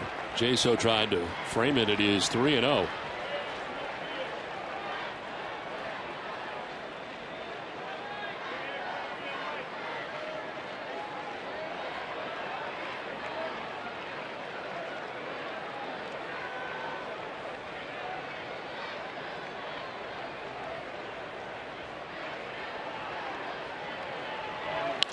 On the ground to shortstop. Kawasaki fires to first for the out that ends the inning. The Red Sox get 2 runs in the inning and through 4. It's 3-0 Boston.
Gonzalez are made up, which is why we've teamed up to support youth mentoring programs throughout Massachusetts.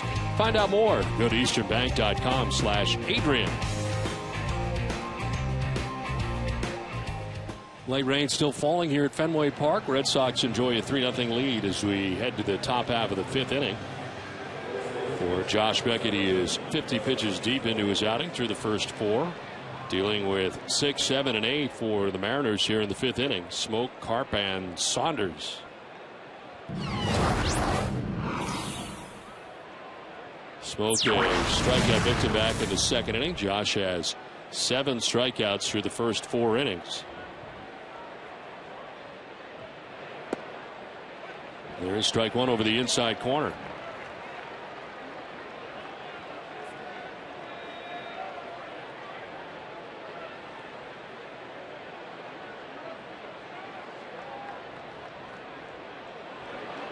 Curveball slips out of his hands outside, and it's a ball and a strike now to SMOAK. 2 hits so far for the Mariners. An infield hit for Dustin ACKLEY in the 4th inning. A single to center for Ichiro in the same inning. As Beckett had started this game by retiring the first 9 Seattle Mariners he faced, and 6 of those 9 by way of the K.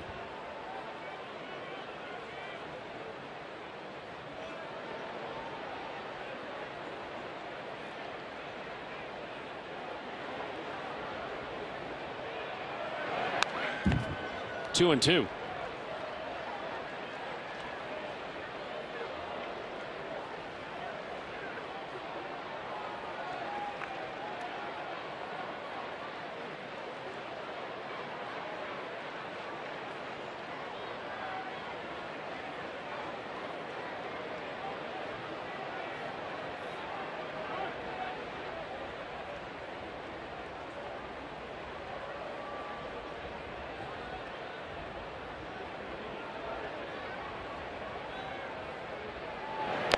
Swinging a foul tip held onto by SALTALAMACCHIA. Ties the season high in strikeouts for Beckett. It's 8. And it's out number 1 of the 5th inning. Well, the first strikeout he's had today on his cut fastball will throw the cutter outside, and it picks up the outside corner.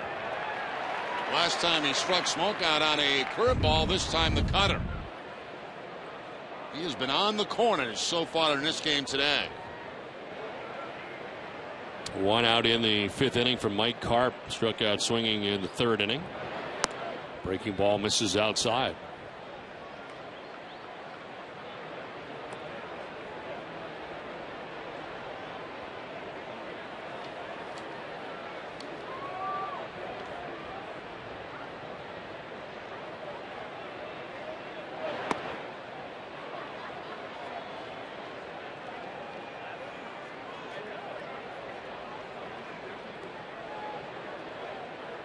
Eight strikeouts for Beckett. He hasn't walked anybody.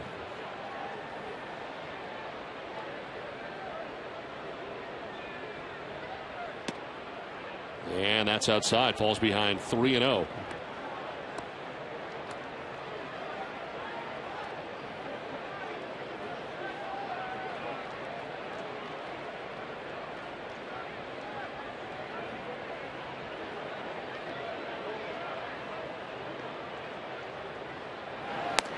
Ball 4. Now he has a 1-out walk here for Mike Carp. Well, it's time now for the answer to the AT&T trivia question. Prior to Tim Wakefield, who was the last Red Sox player to wear the number 49. And the answer is Mike Hartley back in 1995. Hartley appeared in 5 games from April 29th through May 12th for the Red Sox in 1995. On May 27th of that season, Wakefield made his Red Sox debut, the number 49 on his back against the California Angels, as they were known then, pitching 7 innings, allowing 1 run. Made his first Fenway start 8 days later against the Seattle Mariners, pitching 10 innings in a Red Sox 2-1 win. I never would have guessed that. You don't remember Mike Hartley? Remember the name, but yeah. Don't remember him wearing number 49.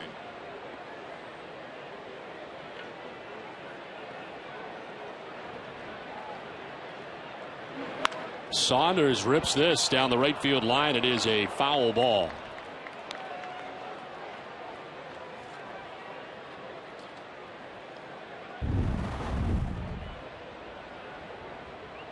Up into the stands and bouncing back out. A little dangerous down there in the first row trying to make a play on that ball. It's like somebody tried to use a jacket to make a catch on it. You go with what you got.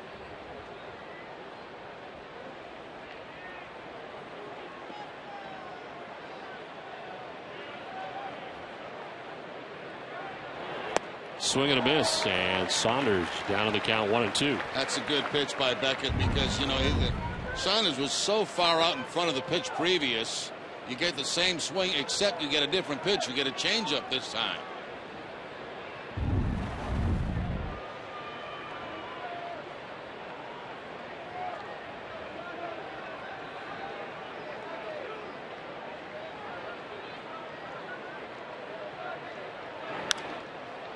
Liner foul, hard the other way.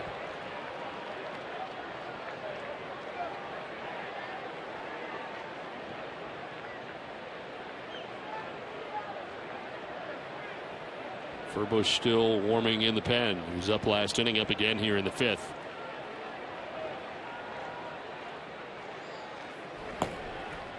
Devin had thrown 93 pitches. If he is done, he's given up 3 runs.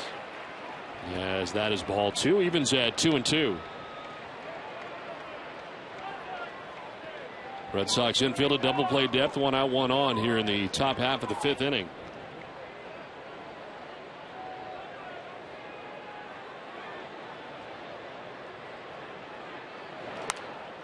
Saunders will slap it foul, out of play.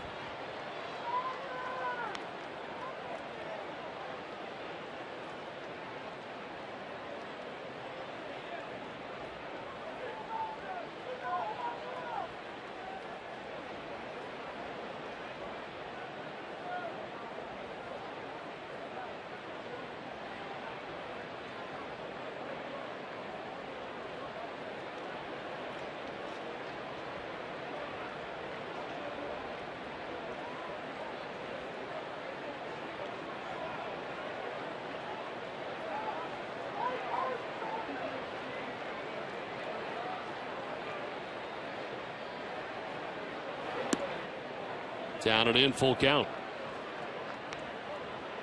Beckett struck out Smoke to begin the inning. He walks Carp, and now a full count to Michael Saunders, the number 8 hitter.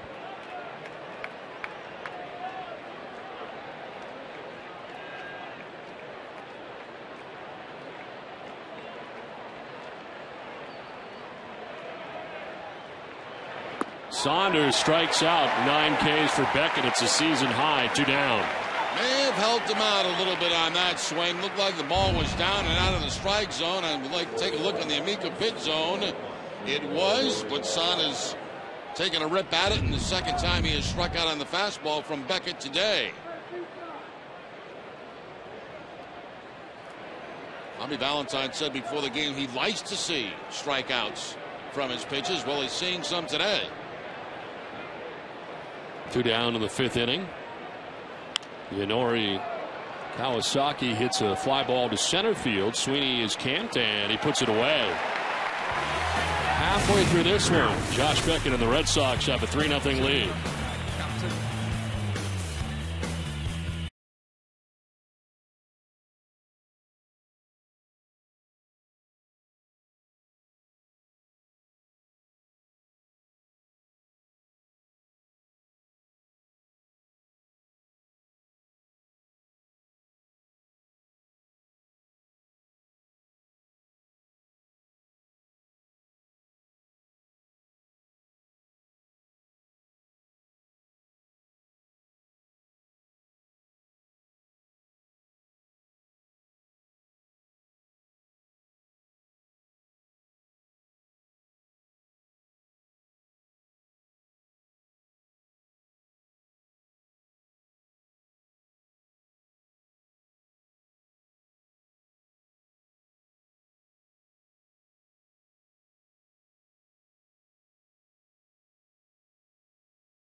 Eastern Bank and Eastern Bank were made of historic milestones, and now our home team has reached one of its own. Congratulations on this special anniversary from one Boston institution to another. It's been a rainy day here at Fenway, a light rain, nothing that has caused any delay in this game yet. Red Sox have a 3-0 advantage. This call to the bullpen brought to you by your New England Ford dealers. Furbush has been up the last 2 innings and now comes into the game for Seattle. His 13th appearance of the year, 2-1 with a 4.91 earned run average. 13 strikeouts, and opponents hitting at 200 against Furbush. So left-hander comes in, takes over for the right-hander Bevan with the first 4 innings, giving him 5 hits and 3 runs, including a home run by the man coming up, David Ortiz. Bevan ended up walking 2. He struck out 4 in his 4 innings of work. Now Charlie Furbush into the game here for Seattle.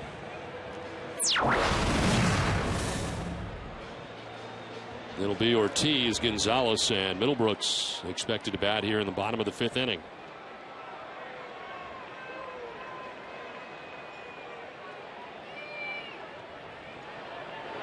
Ortiz with a shift on will just bunt it down the third base line for a base hit.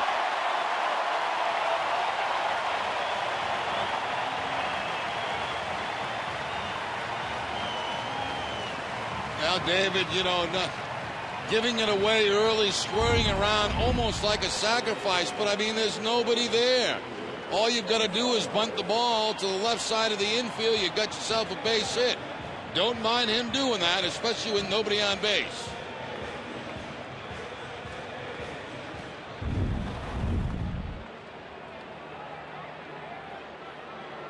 So lead runner on here in the 5th for the Red Sox, and it brings up Adrian Gonzalez.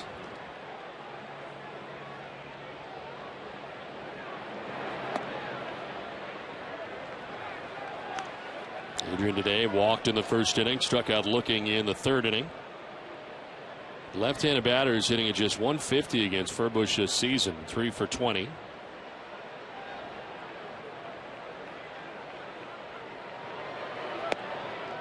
In there for a strike, and it's 1-1. This half inning will get you caught up on the Nationals Padres matchup. Steven Strasburg battling the Padres today.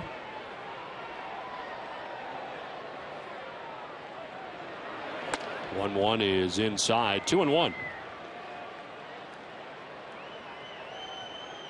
On his last outing, Charlie Furbush came into the game with the bases loaded. At the time, Mariners had a 4-2 lead, and he was able to strike out Mark Teixeira, the New York Yankees, with the bases loaded.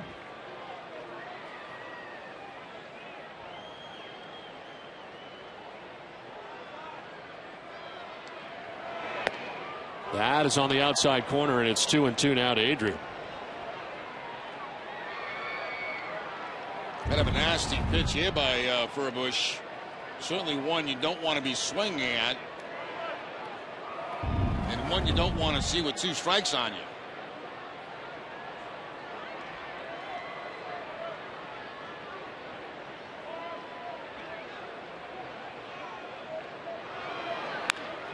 Grounded down the first baseline. It's a fair ball. They'll go to second for 1, back to first for 2.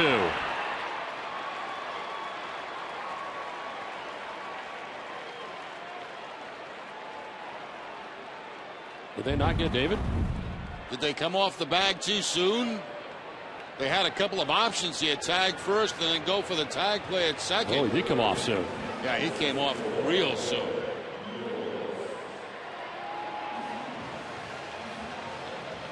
Yeah, that's, you know, they give that play a lot to the second baseman, a shortstop, but not when you've come that far off the bag. Kawasaki that time coming way too far off the bag, and a good call by the second base umpire Marty Forster. Ruled a fielder's choice against Ortiz to second base, 1 out of the inning. Will Middlebrooks the batter. This will get back to the backstop, and Big Papi will motor over to third base. Take another look at that play at second base where Kawasaki, the shortstop, comes off that bag and then the catch. And that's really taking it a little bit too far. Maybe shaken a little bit by Big Papi coming down that line. Had to reach a little bit for it, too. Was not a perfect throw. Ortiz 90 feet away at third base, 1 out of the inning. Middlebrooks will chop one down the third baseline, foul.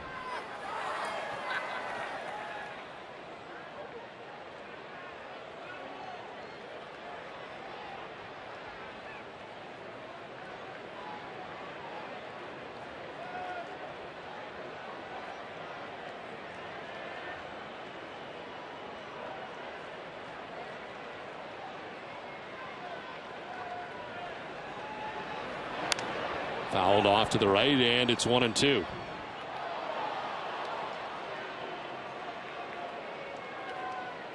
Middlebrooks tweeting. Winning and raking is contagious. Over 20,000 followers. He started with about 2 or 3 when he joined the Red Sox, and his following growing by the day. 1-2 is drilled to left for Middlebrooks. This is off the bottom of the wall. Ortiz will scamper home. Will Middlebrooks with an RBI single puts the Sox on top, 4-0.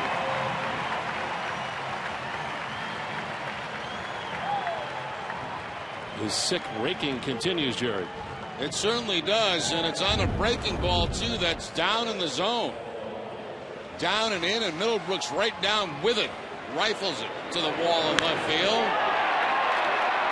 Kind of a strange path around the bases for Ortiz. The bunt single. The infielder coming off the bag to get him to second, going to third on a wild pitch, and scoring on the base hit by Middlebrooks.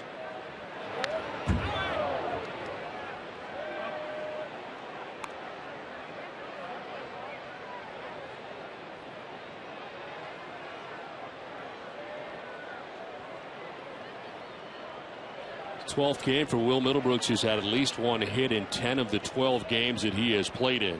As he gains his lead at first base, still one out here in the 5th inning. Here's an 0-1 to SALTALAMACCHIA.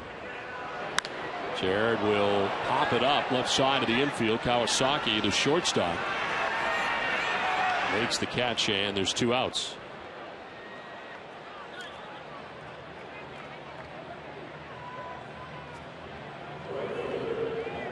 Comes Cody Ross, right fielder for the Red Sox, who has struck out, walked, and scored today.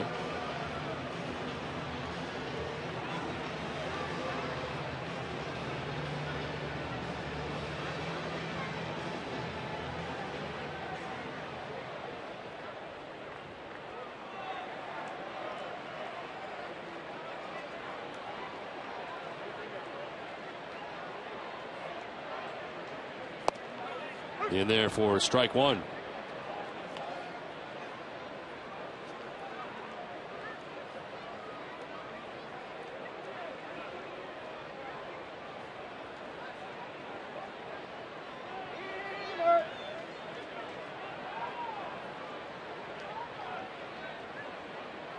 Quick check on Middlebrooks at first base. He's back to the bag.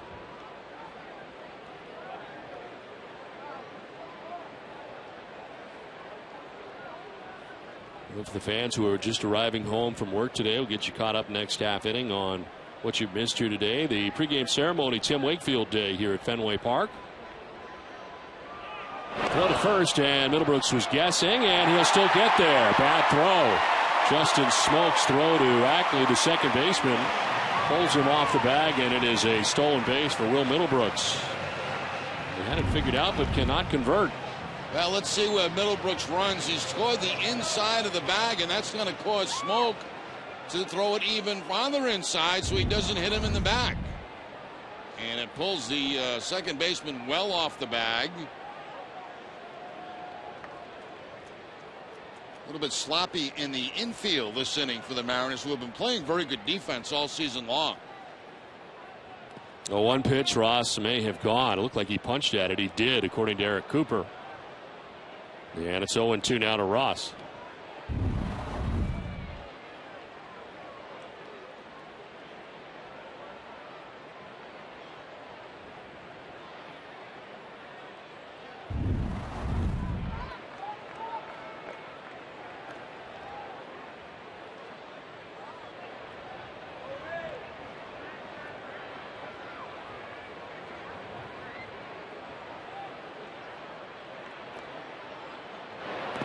In the dirt, smothered by J-So, and it's a ball and 2 strikes now to Ross.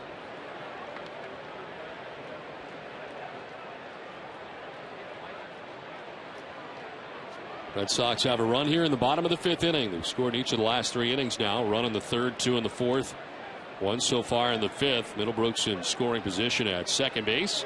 2 down here in the 5th inning.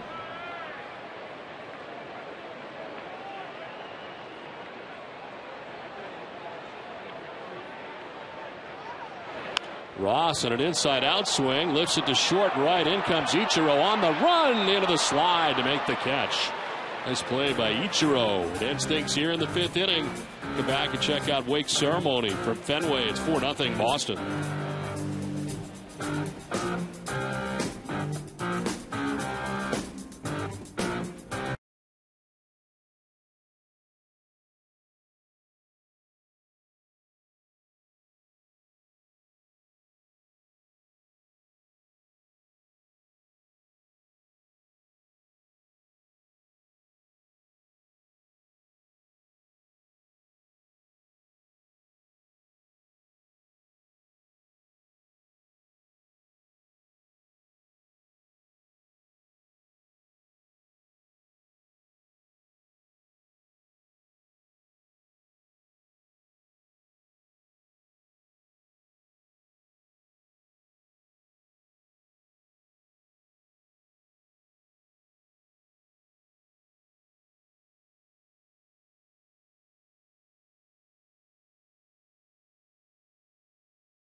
Fenway Park, as his old college coach was here, as well as Charlie Huff.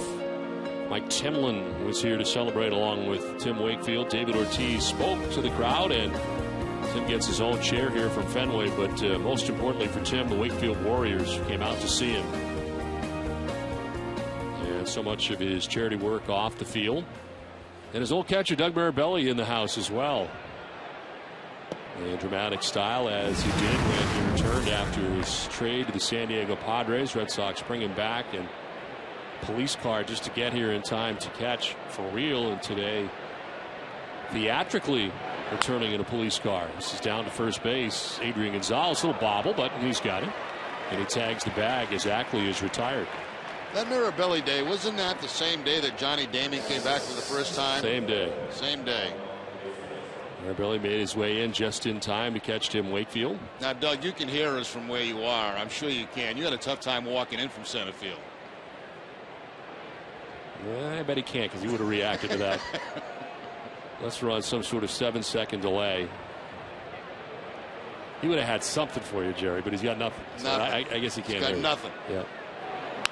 On the ground at first, it's a 2-hopper. Gonzalez will take it to the bag again. 2 down. It's time for a game break, and Tom Caron, TC.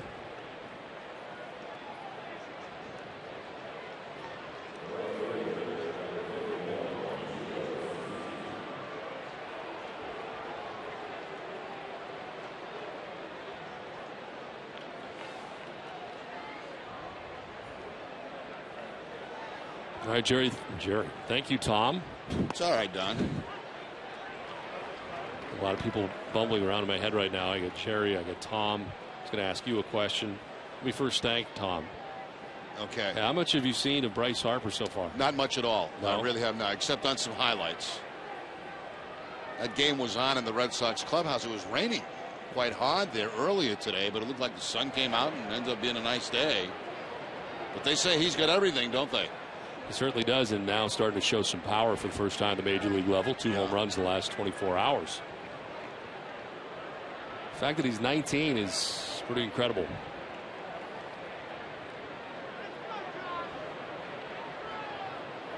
One is up high, 2-1. Ichiro batting for the 3rd time against Beckett. He flied out to center in the first, singled in the 4th inning, 1 for 2.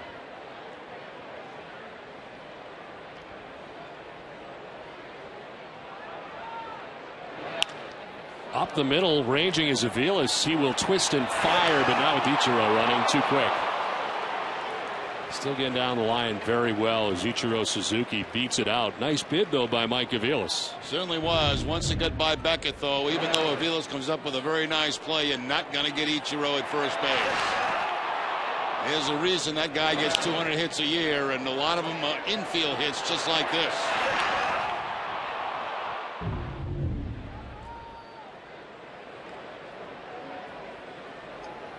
Two down, Ichiro at first base. Jesus Montero was 0 for 2 in the game. He struck out in the 2nd, flied out to left in the 4th inning.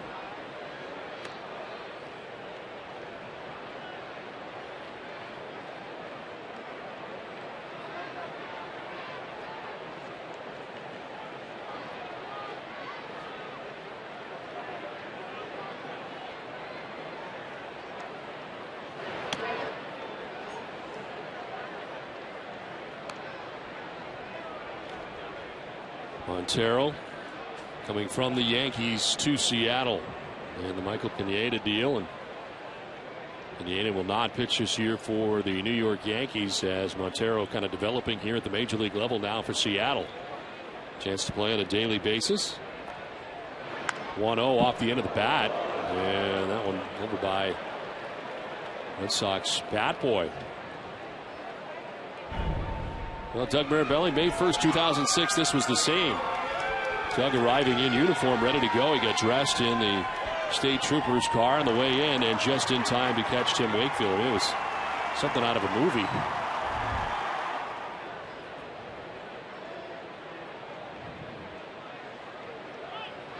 Runner goes, and the throw. Ichiro will be safe. First play looked like Pedroia, who got the tag up top. A little bit late as Ichiro gets in. Yeah, it looked like the tag might have been on the helmet of Ichiro, and the foot got into the bag. SALTALAMACCHIA with the quick release. A little bit high with the throw, tag on the back. Ooh. Very, very close at second base.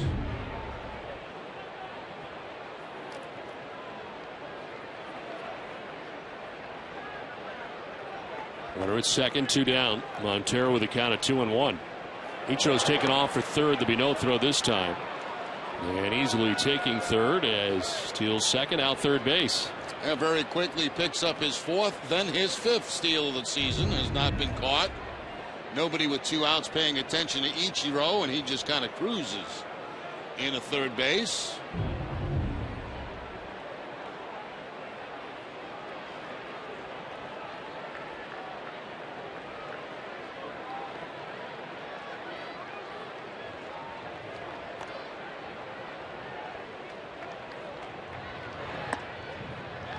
Ball 4 and down to first goes Montero. It's second free pass served up by Beckett today. He had walked CARP in the 5th inning. He walks Montero in the 6th, and all of a sudden first and third with 2 outs for Seattle.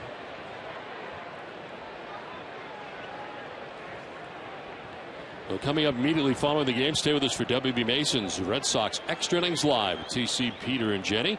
Get a breakdown of Josh Beckett's start today and hear his post-game comments, plus catch manager Bobby Valentine's thoughts on this series finale with the Mariners from the Fenway interview room. It's all coming up after the game, only on NESN. 2 outs, first and third is Kyle Seager, the batter. It's a high fly ball to deep right field. Ross going back on to the base of the track to make the catch. So a loud out for Seager. He gives it a ride. He's out number 3. 5.5 done. Still Red Sox on top 4-0.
Eastern Bank and Eastern Bank were made a free checking that's got nothing to hide, which means no fees or any other types of curveballs.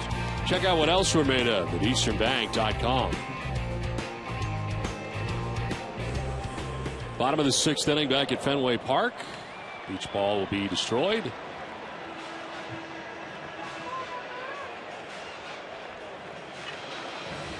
Red Sox coming to bat here in the 6th. Daniel Nava, Mike AVILES, and Ryan Sweeney to bat in the 6th. Charlie Furbush back on the mound here for Seattle. Came out in the 5th inning to relieve Blake Bevan. Bevan went the first 4, giving up 3 runs. Furbush allowed a run in the 5th, and here we go in the 6th. Nava's had a good day. He's been on twice, hit by a pitch in the 2nd inning. He singled and scored in the 4th inning.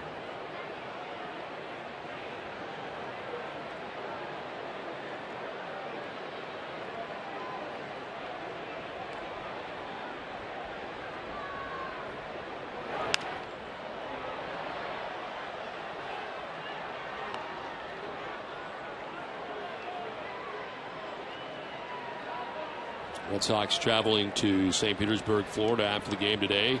Take on the Tampa Bay Rays. Clay Buchholz and Felix Gibran in the 2-game series matched up against Jeremy Hellickson tomorrow night. And Matt Moore against Felix Gibran on Thursday night. The 2-game series before the Red Sox head to Philadelphia. 0-2 grounded foul. Tampa Bay playing tonight in Toronto.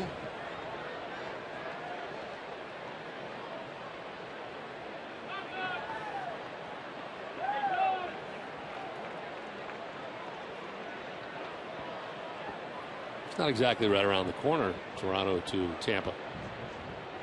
Yeah, they got to go through customs too. 0-2 is popped up down the right field line. Long run for Smoak, and he can't catch it. He's thinking about behind the back and really hoping for somebody else to deal with it. Yeah, he was hoping Dustin Ackley, the second baseman, would call him off because he realized he probably couldn't get to it.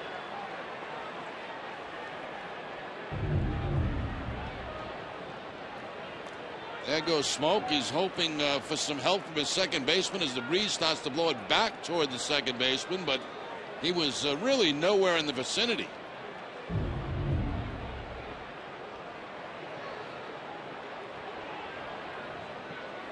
Rain starting to fall a little harder here at Fenway Park. His 6th inning starts, bottom of. The 0-2 pitch. Nava takes it high, 1-2. Probably as hot as it's rained all afternoon right now.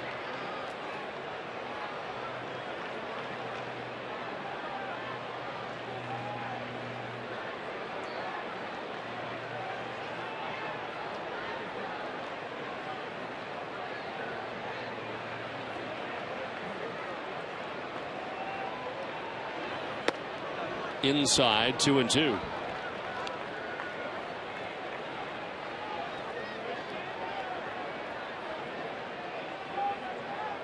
Bush, 26 years old.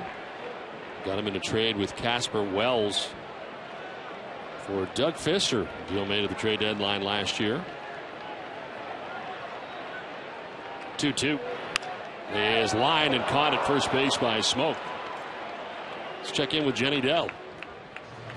Don, Daniel Nava blasted the first pitch he saw in the majors on June 12, 2010 for a grand slam for the Red Sox.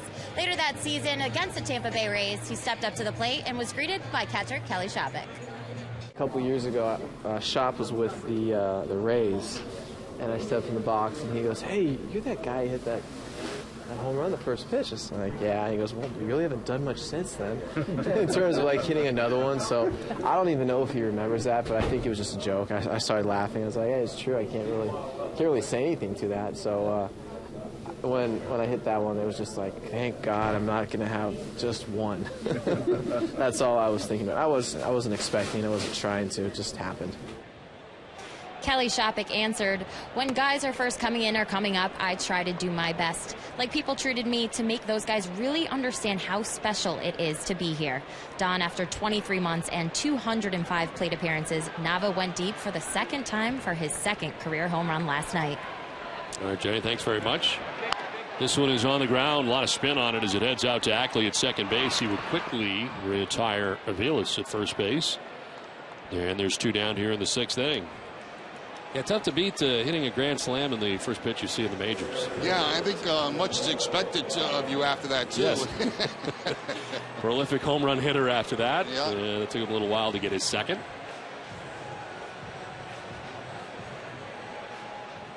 He has really made the best of this opportunity and opened up the eyes of Bobby Valentine. If I'm not mistaken, wasn't that game on national television? It was. We didn't do it. We didn't do it.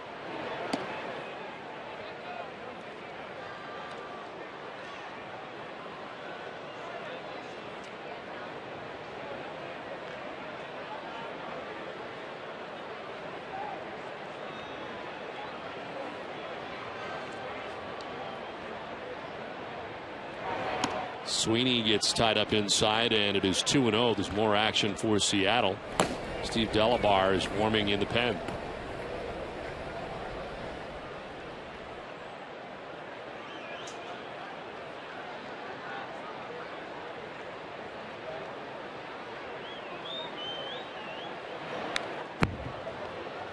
Covidien, a global healthcare products company, is a proud sponsor of the Red Sox Foundation, helping to address health needs in our communities. 4 in a row retired by Charlie Furbush. 2 outs in the 6th inning.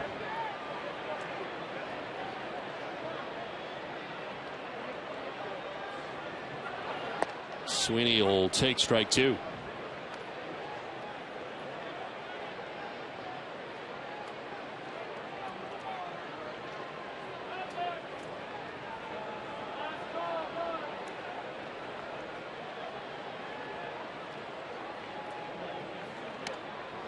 Straightens him up inside. Full count.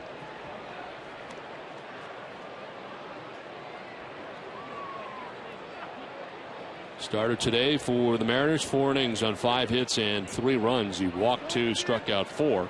Blake Bevan on the hook for this game. Came in at 1 and 3. Here's a 3-2 pitch. Sliced foul, backing out of play.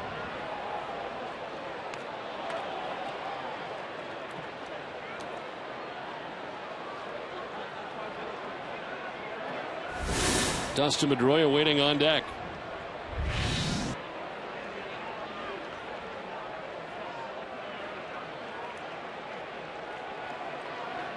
Swing and a miss. Sweeney down on strikes. Red Sox are gone in order in the 6th inning through 6. 4-0 Boston.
From the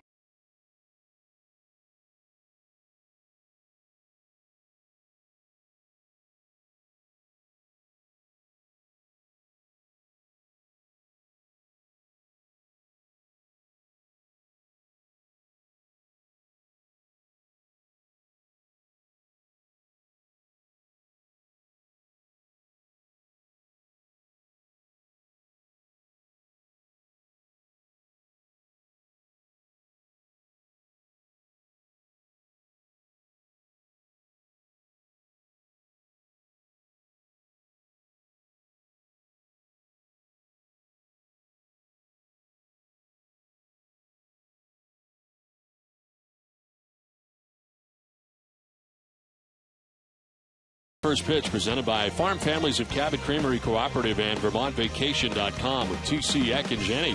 Get a preview of Game 1 of the 8-game road trip. The pitching matchup would be Clay Buchholz against Rays' Jeremy Hellickson. Our coverage begins at 6 live from the Trop in St. Pete. It's only on Nesson. Josh Beckett pitching into the 7th inning. That was pitch number 82 for Beckett. Dealing with Justin Smoak, who he has struck out twice in this game already. Rich Hill is starting to warm up in the Red Sox pen as the 7th inning begins. The last inning, the Mariners had runners at first and third, 2 down, and Kyle Seager took Beckett to the warning track in right field, and a long fly up, but Beckett got out of the inning unscathed. It's allowed only 3 hits through the first 6 innings, and has a season high 9 strikeouts.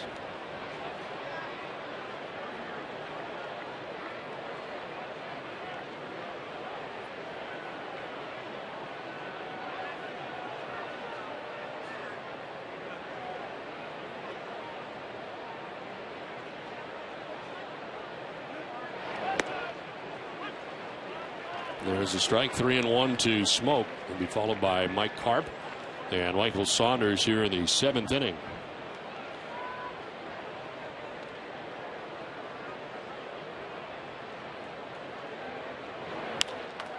In the air, down the left field line, foul.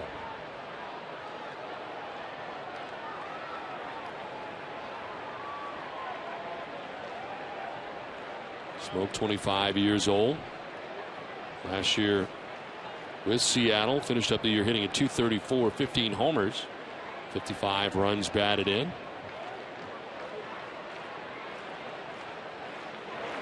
SMOAK will line this foul.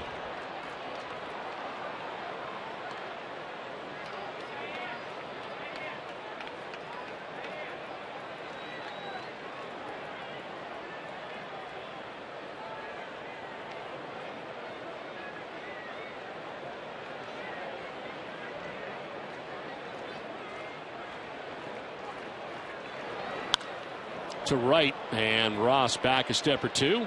Makes the catch for the first out of the 7th inning. Well, it's time now for the Tufts Health Plan Healthy Tip. Here's Sox starting pitcher Daniel Bard. For me, I drink a lot of water and take a vitamin every day. What's your number one healthy habit? Probably working out, because I have to do it for my job. What would you say is like your number one stress reliever? Stress reliever. For me, it's probably pitching, because that's the time I can kind of get all my feelings, get all my anger out. Line out to first, and Mike CARP is out even before he got out of the box. Hot shot to Gonzalez, 2 away. Yeah, they're making solid contact right now against Beckett, but right at people, right at Cody Ross, and right at Adrian Gonzalez. Well, there's Felix Dubron sitting next to Daniel Bard, and Jerry, kind of a scary incident before the game today. During batting practice, he gets hit in the side of the head, and we're told that he is okay, but very scary situation. Yeah, very fortunate. It just kind of glazed, I think, off the side of his head as you take another look at it, and didn't get the full brunt of that batted ball. I am surprised more people are not hurt during batting practice. All the balls flying all over the place, and people doing other things. This is out to right center field, and Ross will catch it on a hop, as Saunders with a wide turn at first will return to first with 2 down.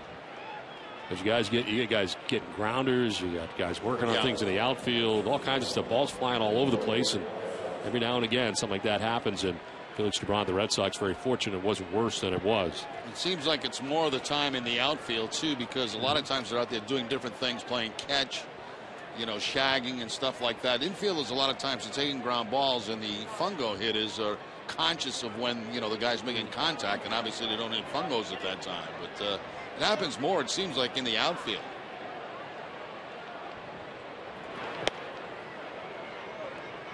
Yonori Kawasaki is 0 for 2. He struck out swinging in the 3rd. He flied out to center field in the 5th.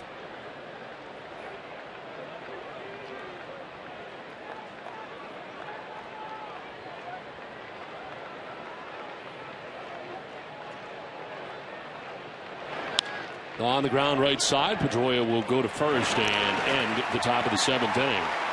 7th inning stretch from Fenway Park as it is 4-0. The Red Sox on top of the Mariners. You check in with your need to know with NESN Daily, presented by Sun Life Financial. Here's Randy Scott.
Tim Wakefield Day here at Fenway, as he was saluted by the Fenway faithful and honored here in a pregame ceremony. Doug Marabelli caught the first pitch for Tim Wakefield, and the Wakefield Warriors in behind Tim.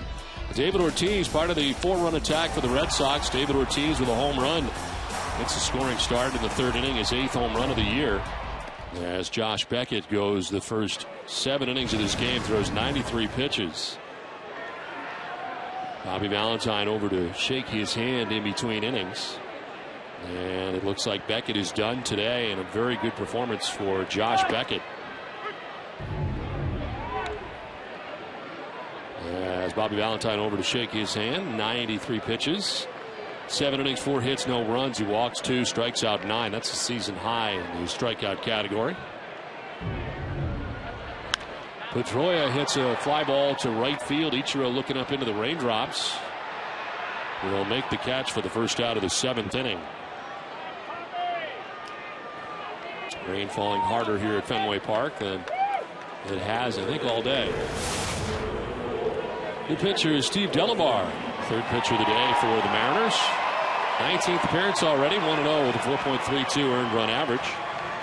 21 Ks and 16 2/3, and opponents at just 183 against Delabar.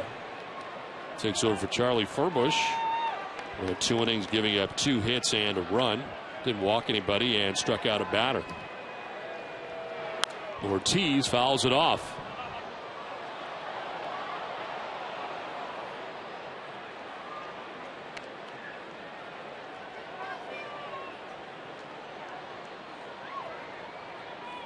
Target has been set somewhere.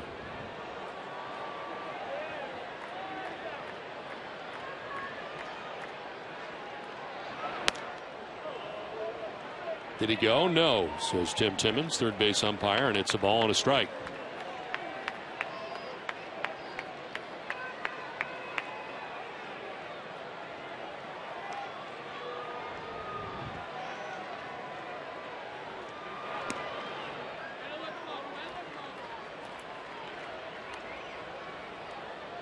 Six in a row retired by Seattle pitching. Bevan, the starter, is on the hook. He gave up 3 runs in 4 innings.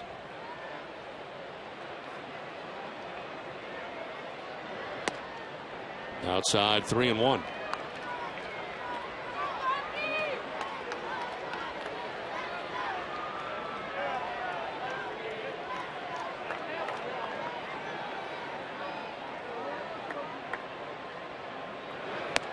Ball 4, and Ortiz down to first base. Send it down to Jenny Dell. Yes, Don, it's time now for some MLB news and notes, which is brought to you by Nissan. Last night, we told you Matt Kemp had an MRI on his strained left hamstring, and later in the night, the Dodgers put Kemp on the DL, ending his streak of 399 consecutive games. And as TC mentioned earlier, the Nationals' Bryce Harper hit his first career home run last night. The homer was a solo shot in the 3rd inning against the Padres. He followed that up with his 2nd earlier today. And the Rays' Jeff Niemann is expected to miss 4 to 6 weeks after suffering a fractured leg last night versus Toronto. Niemann was struck by a line drive in the 1st inning. Don? All right, Jenny, thanks very much. 1 out in the inning. David Ortiz at first base. Red Sox, of course, will play Tampa Bay next. And it'll be Jeremy Hellickson in the first game, Matt Moore in the second game. So right-hander, then a lefty. Gonzalez goes after that for strike 1. 95 on the fastball from Delabar.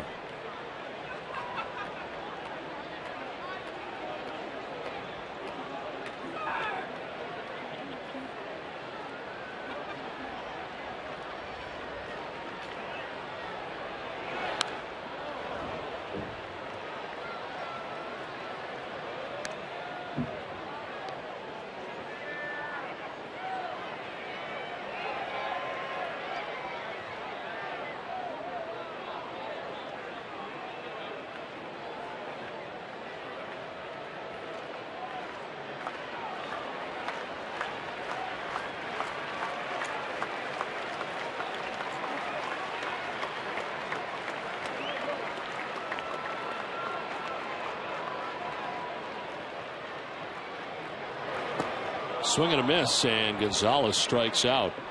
6th strikeout today for Mariners pitching. 2 down in the 7th inning.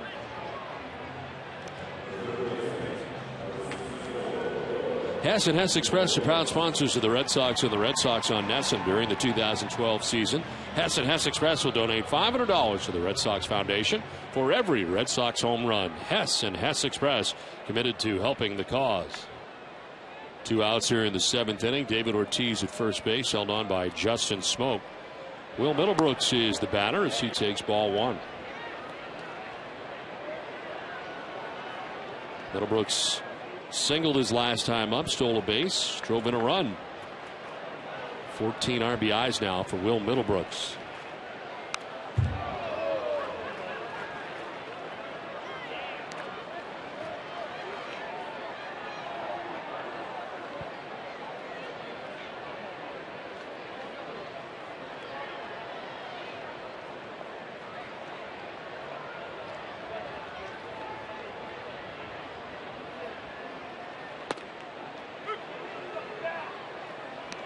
Pretty live fastball from Delabar, 96 miles an hour, going along with a split-fingered fastball that he struck out Gonzalez on.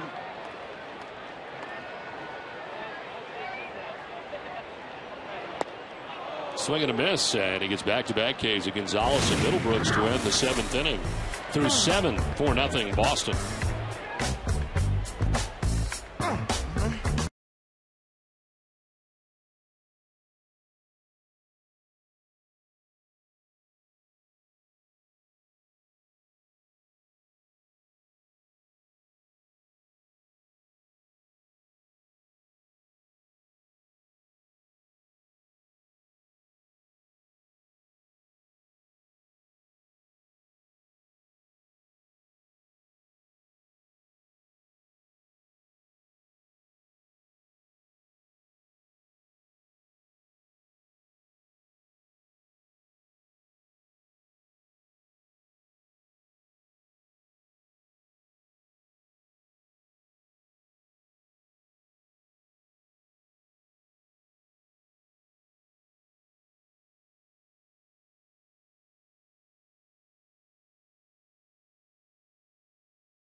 Don, this Sunday I will be taking part in the Run to Home Base event to help raise funds to support the troops coming home from the war and their families. All fans are invited to come to Fenway and cheer on registered military and civilian runners next Sunday. There will be plenty of family fun activities for free, including the opening ceremonies, which begin at 7 a.m., so plan to arrive early. Please enter Gate B by the Teammate statue, which opens at 6 a.m. For more information, visit runtohomebase.org. Don? All right, Jenny, thank you very much. Rich Hill comes into the game for the Red Sox after 7 strong innings and 7 shutout innings from Josh Beckett. Rich Hill's 8th appearance, no record, a 1.35 ERA and 6 2/3. He has 7 Ks to 5 walks, only 2 hits in 6 2/3, and opponents as a result hitting at just .095 against Hill. Last time we saw Rich Hill was in the Cleveland Indians series. Day before yesterday, he went an inning, striking out 2. It was in the 7th inning on Sunday. 6 straight scoreless outings for Rich Hill. Last 6 innings has not been scored upon.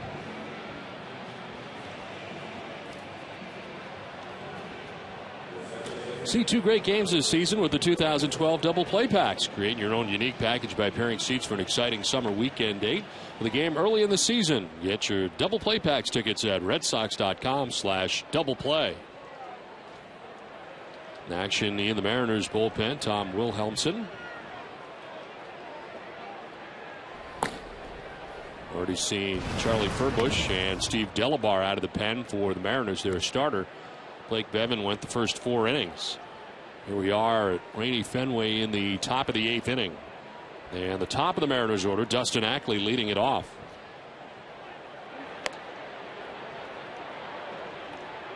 Red Sox have action behind Hill. Vicente Padilla warming up.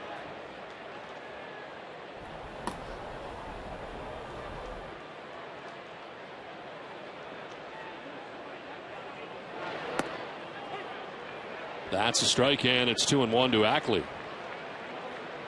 Ackley with a single in the 4th inning, a 1-for-3 day. He had one of the 4 hits given up by Josh Beckett today. Beckett allowed no runs, walked 2, and had a season high 9 strikeouts. Retired the first 9 Seattle Mariners he faced, 6 by way of the K. That is just outside. It's 3-1.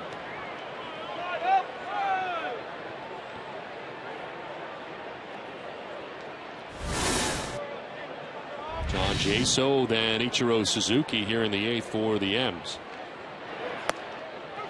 Going back out there, and this time it's called a strike. Same general area. May have been a generous call there for Rich Hill. Certainly he'll take it. So far everything up in the zone, and that one does catch the top of the strike zone.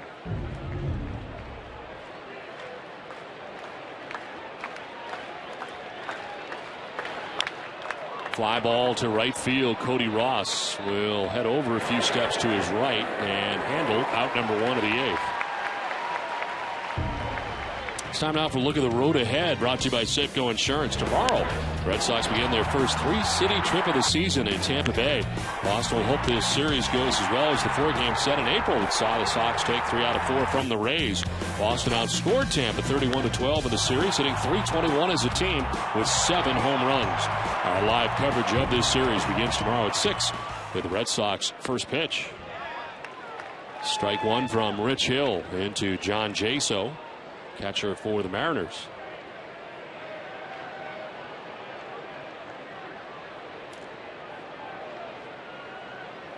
Jaso is lined out to right, struck out, and grounded out to first base.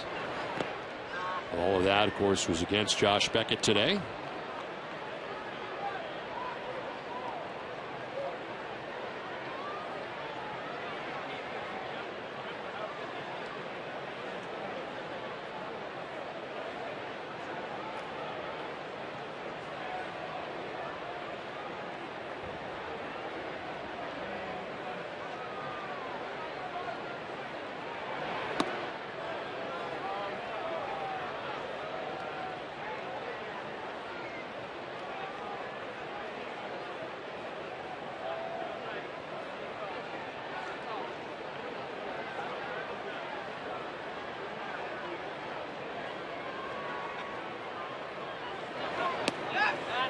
Outside, 3-1. Second straight batter. Hill has fallen behind 3-1.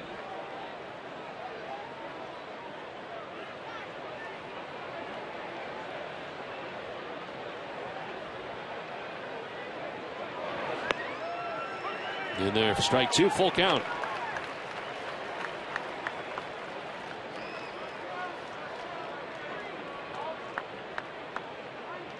Rich Hill has held major league left-handers to a .206 clip in his entire career.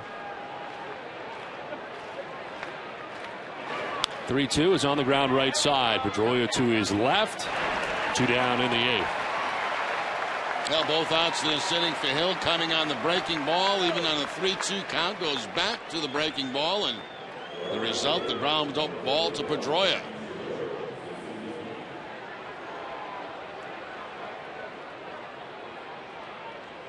Two down in the 8th inning. Ichiro Suzuki, 2 hits in the game, 2 of the 4 hits the Mariners have. He singled to center in the 4th inning and an infield hit to short in the 6th inning, and proceeded to steal second base, then third. But did not score. Here's a one-hopper picked to the backhand by Gonzalez. Good throw to Hill. Inning over. 7.5 in the books from Fenway. It's 4-0 Red Sox.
presented by Uno's with TC Eck and Jenny at 6:30. The preview, Clay Buchholz to start as he takes the hill in the series opener with the Rays at the Trop. Buchholz 5-2 with the 2.38 ERA. And 9 career starts against Tampa Bay, including a 7-inning, 5 strikeout performance for his first win of the season back on April 14th. Live coverage begins at 6, and it's only on NESN. It is the 4th pitcher of the day for the Mariners. Tom Wilhelmsen comes into the game, his 18th appearance, 1-1, 3.79 earned run average, 22 strikeouts in 19 innings. Opponent sitting at 267 against him. He's allowed 7 runs over his last 6 appearances, and the ERA in the last 6 innings is over 10. So a tough time of it lately. Comes into this game, the Mariners trailing 4-0. JARROD SALTALAMACCHIA leads it off here in the 8th. Fly ball to left as CARP turns around. It'll be up and off the wall. Left fielder plays the hop, but not before SALTALAMACCHIA is standing at second base with a double. Second hit of the game for JARROD SALTALAMACCHIA. And a base hit back in the second inning on a fastball. Takes his fastball almost one-handed off the left field wall. That ball down and away at 95 miles an hour. SALTALAMACCHIA covering the plate and plants it off the left field wall for the double.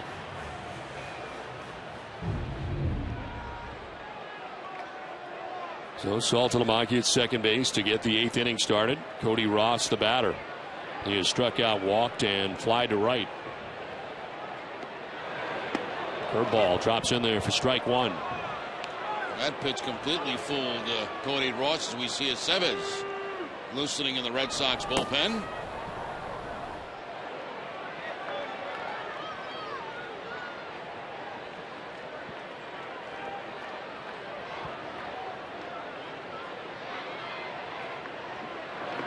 Swing and a miss, and it's 0-2.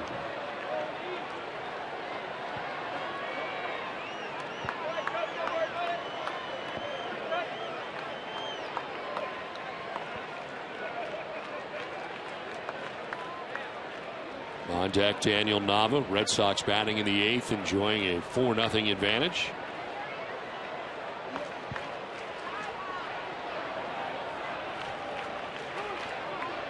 Time called late, and the catcher now, John Jaso, out to talk to Wilhelmsen.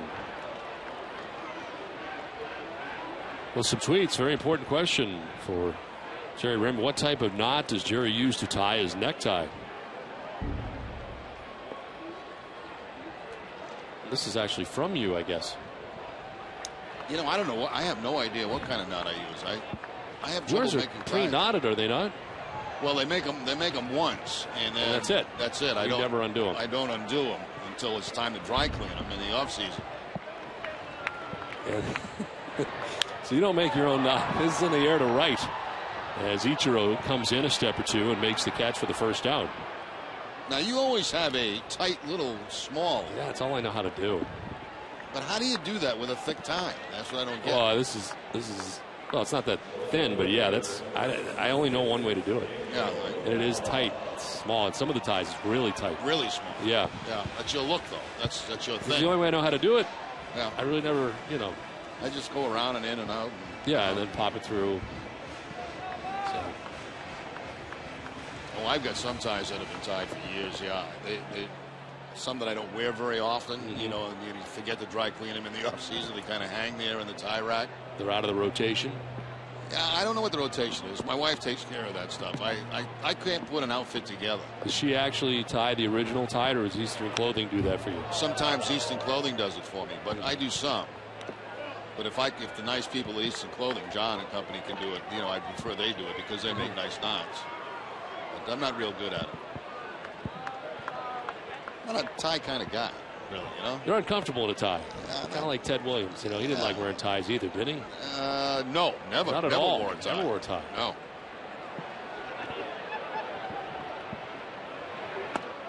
I thought for a second when they showed that picture that it was a picture of your brother Jimmy. I think it was Jimmy. I think it was. I think the picture was Jimmy. It's when I was going through my midlife crisis and I was dyeing my hair. Jimmy is 9 years younger than Jerry. Yeah, that's definitely Jimmy. Mustache is dark. Yeah.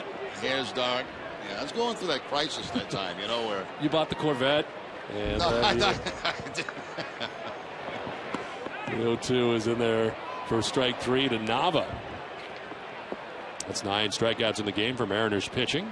I tell you, that was a pain in the neck. Doing the hair thing? That's not a matter of time for me.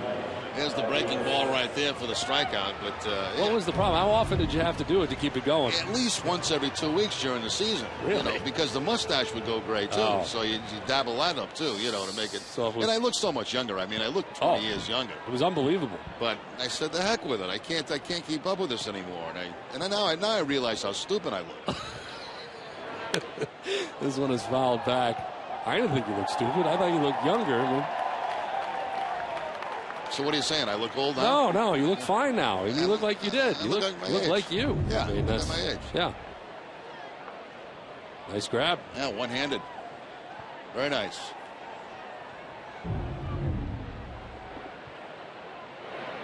Breaking ball hit a lot to left field. Into the corner goes Carp. He is on the run, and he can't catch it. It's a fair ball. It'll bounce around. A run will score. SALTALAMACCHIA is in. To second goes AVILES. And the Red Sox up their lead to 5-0.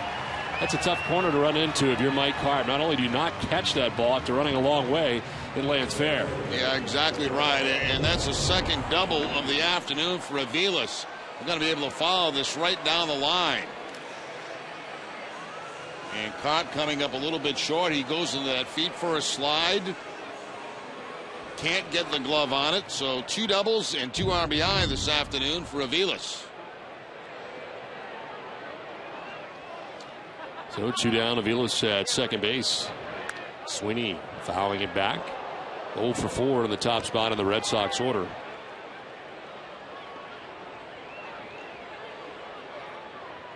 But he does have an RBI.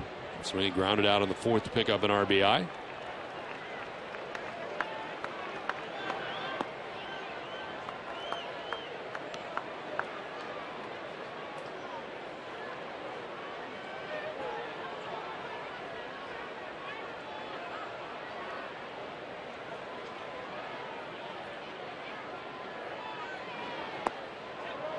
You know, when I first started at Nesson 25 years ago with my partner Ned Martin, we didn't wear ties.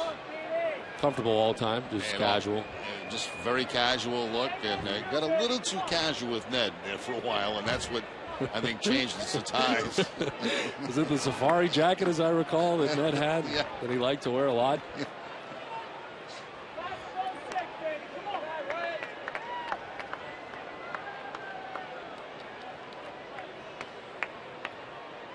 So when do you think you switched to ties? What year? Oh, it's been a long time. I can't remember what year it was. Pre-Kurtz, though, right? Yes. On the ground, right side. It is ACKLEY who throws out at first base. Ryan Sweeney, Jimmy Remy. He's sexy and he knows it. 5-0 Red Sox. I'm sexy and I know it.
Is brought to you by Southwest Airlines, your local Lincoln Mercury dealers, and by Kia Motors. Well, as to the ninth inning we go. The Red Sox use their third pitcher of the day on top 5-0. As the closer in and on an on-save situation, Alfredo Aceves into his 16th game, 0-1, 6.14 earned run average. 19 Ks, 8 walks. As Jesus Montero leads it off for Seattle. Montero struck out in the second, flied out to left in the fourth, and walked in the sixth inning.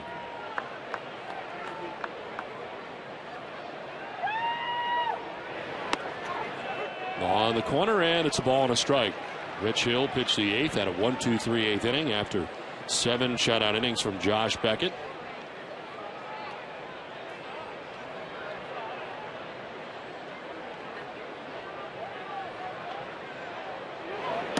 Well, it has been a great run through the rotation this last time out, really, for the Red Sox, and they can hold on. This will be 5 straight wins and 5 straight very good starts from their starting pitchers. You're exactly right, Don, and that's what Bobby Valentine and the starting pitchers were looking for, followed up today by a terrific outing by Josh Beckett. I mean, you can count on one hand how many pitches he threw down the middle of the plate today. And fortunately, when they were caught by somebody in the field, but he was on the corners all day long. Season high 9 strikeout performance for Beckett.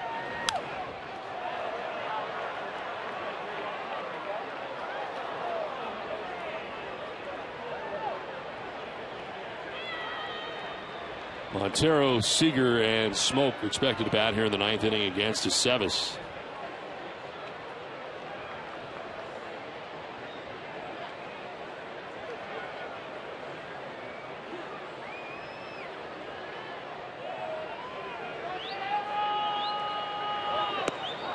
Low and away, full count.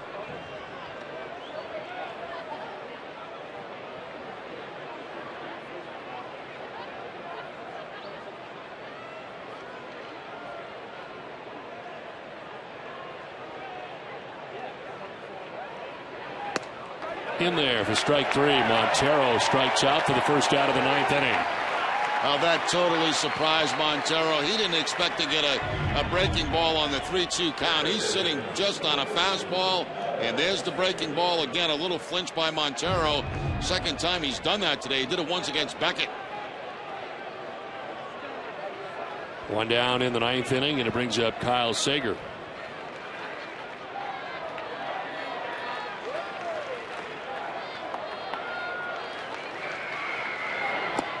There is ball 1. Don't forget, coming up immediately after the game, to stay with us for WB Mason Red Sox Extra Innings Live. It's all the post-game coverage you'll need, and it's right here on NESN. 1-0. Seager swings. It's a fly ball down the right field line. Can't see it as Ross. Now he does. Over on the warning track to make the catch. He lost it there for a little while, but was able to regain it as he got over to the dirt of the track, and there's 2 outs in the ninth. Now you see him put his hands out, and you go, uh-oh. Oh, but he's able to pick it up and make the catch.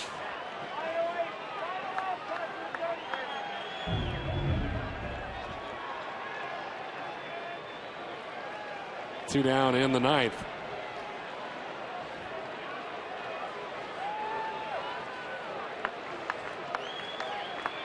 Justin Smoak 0 for 3. He has struck out twice and fly to right.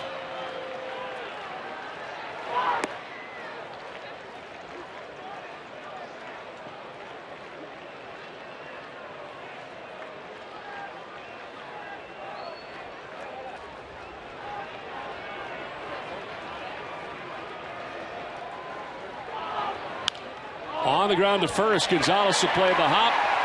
And the Red Sox win. Boston winning 5 in a row on this homestand as they wrap it up and get ready to head on a 3-city tour. And Jerry, this was a very good ball game today and a very good game for Josh Beckett. Certainly was, and certainly what he needed. And, you know, he was on target today. I mean, he was hitting corners with his fastball, had a very good curveball in this game, threw the occasional changeup, and You know, that's what gets teams going is good starting pitching, and that's exactly what they had on this homestand. Hopefully getting going in the right direction. But that's one time through the rotation where all the starts were very, very good, including today's by Josh Beckett. So final score 5-0 Red Sox with Jerry Remy and Jenny Dell. I'm Don Orsillo saying goodnight from Fenway Park. Join us again as the Red Sox begin an 8-game road trip beginning in St. Petersburg against the Rays. Live coverage begins tomorrow night at 6 from the Trop. It's been a presentation of NESN, New England's most watched sports network. Time now for Tom Caron and the NESN HD Television Center.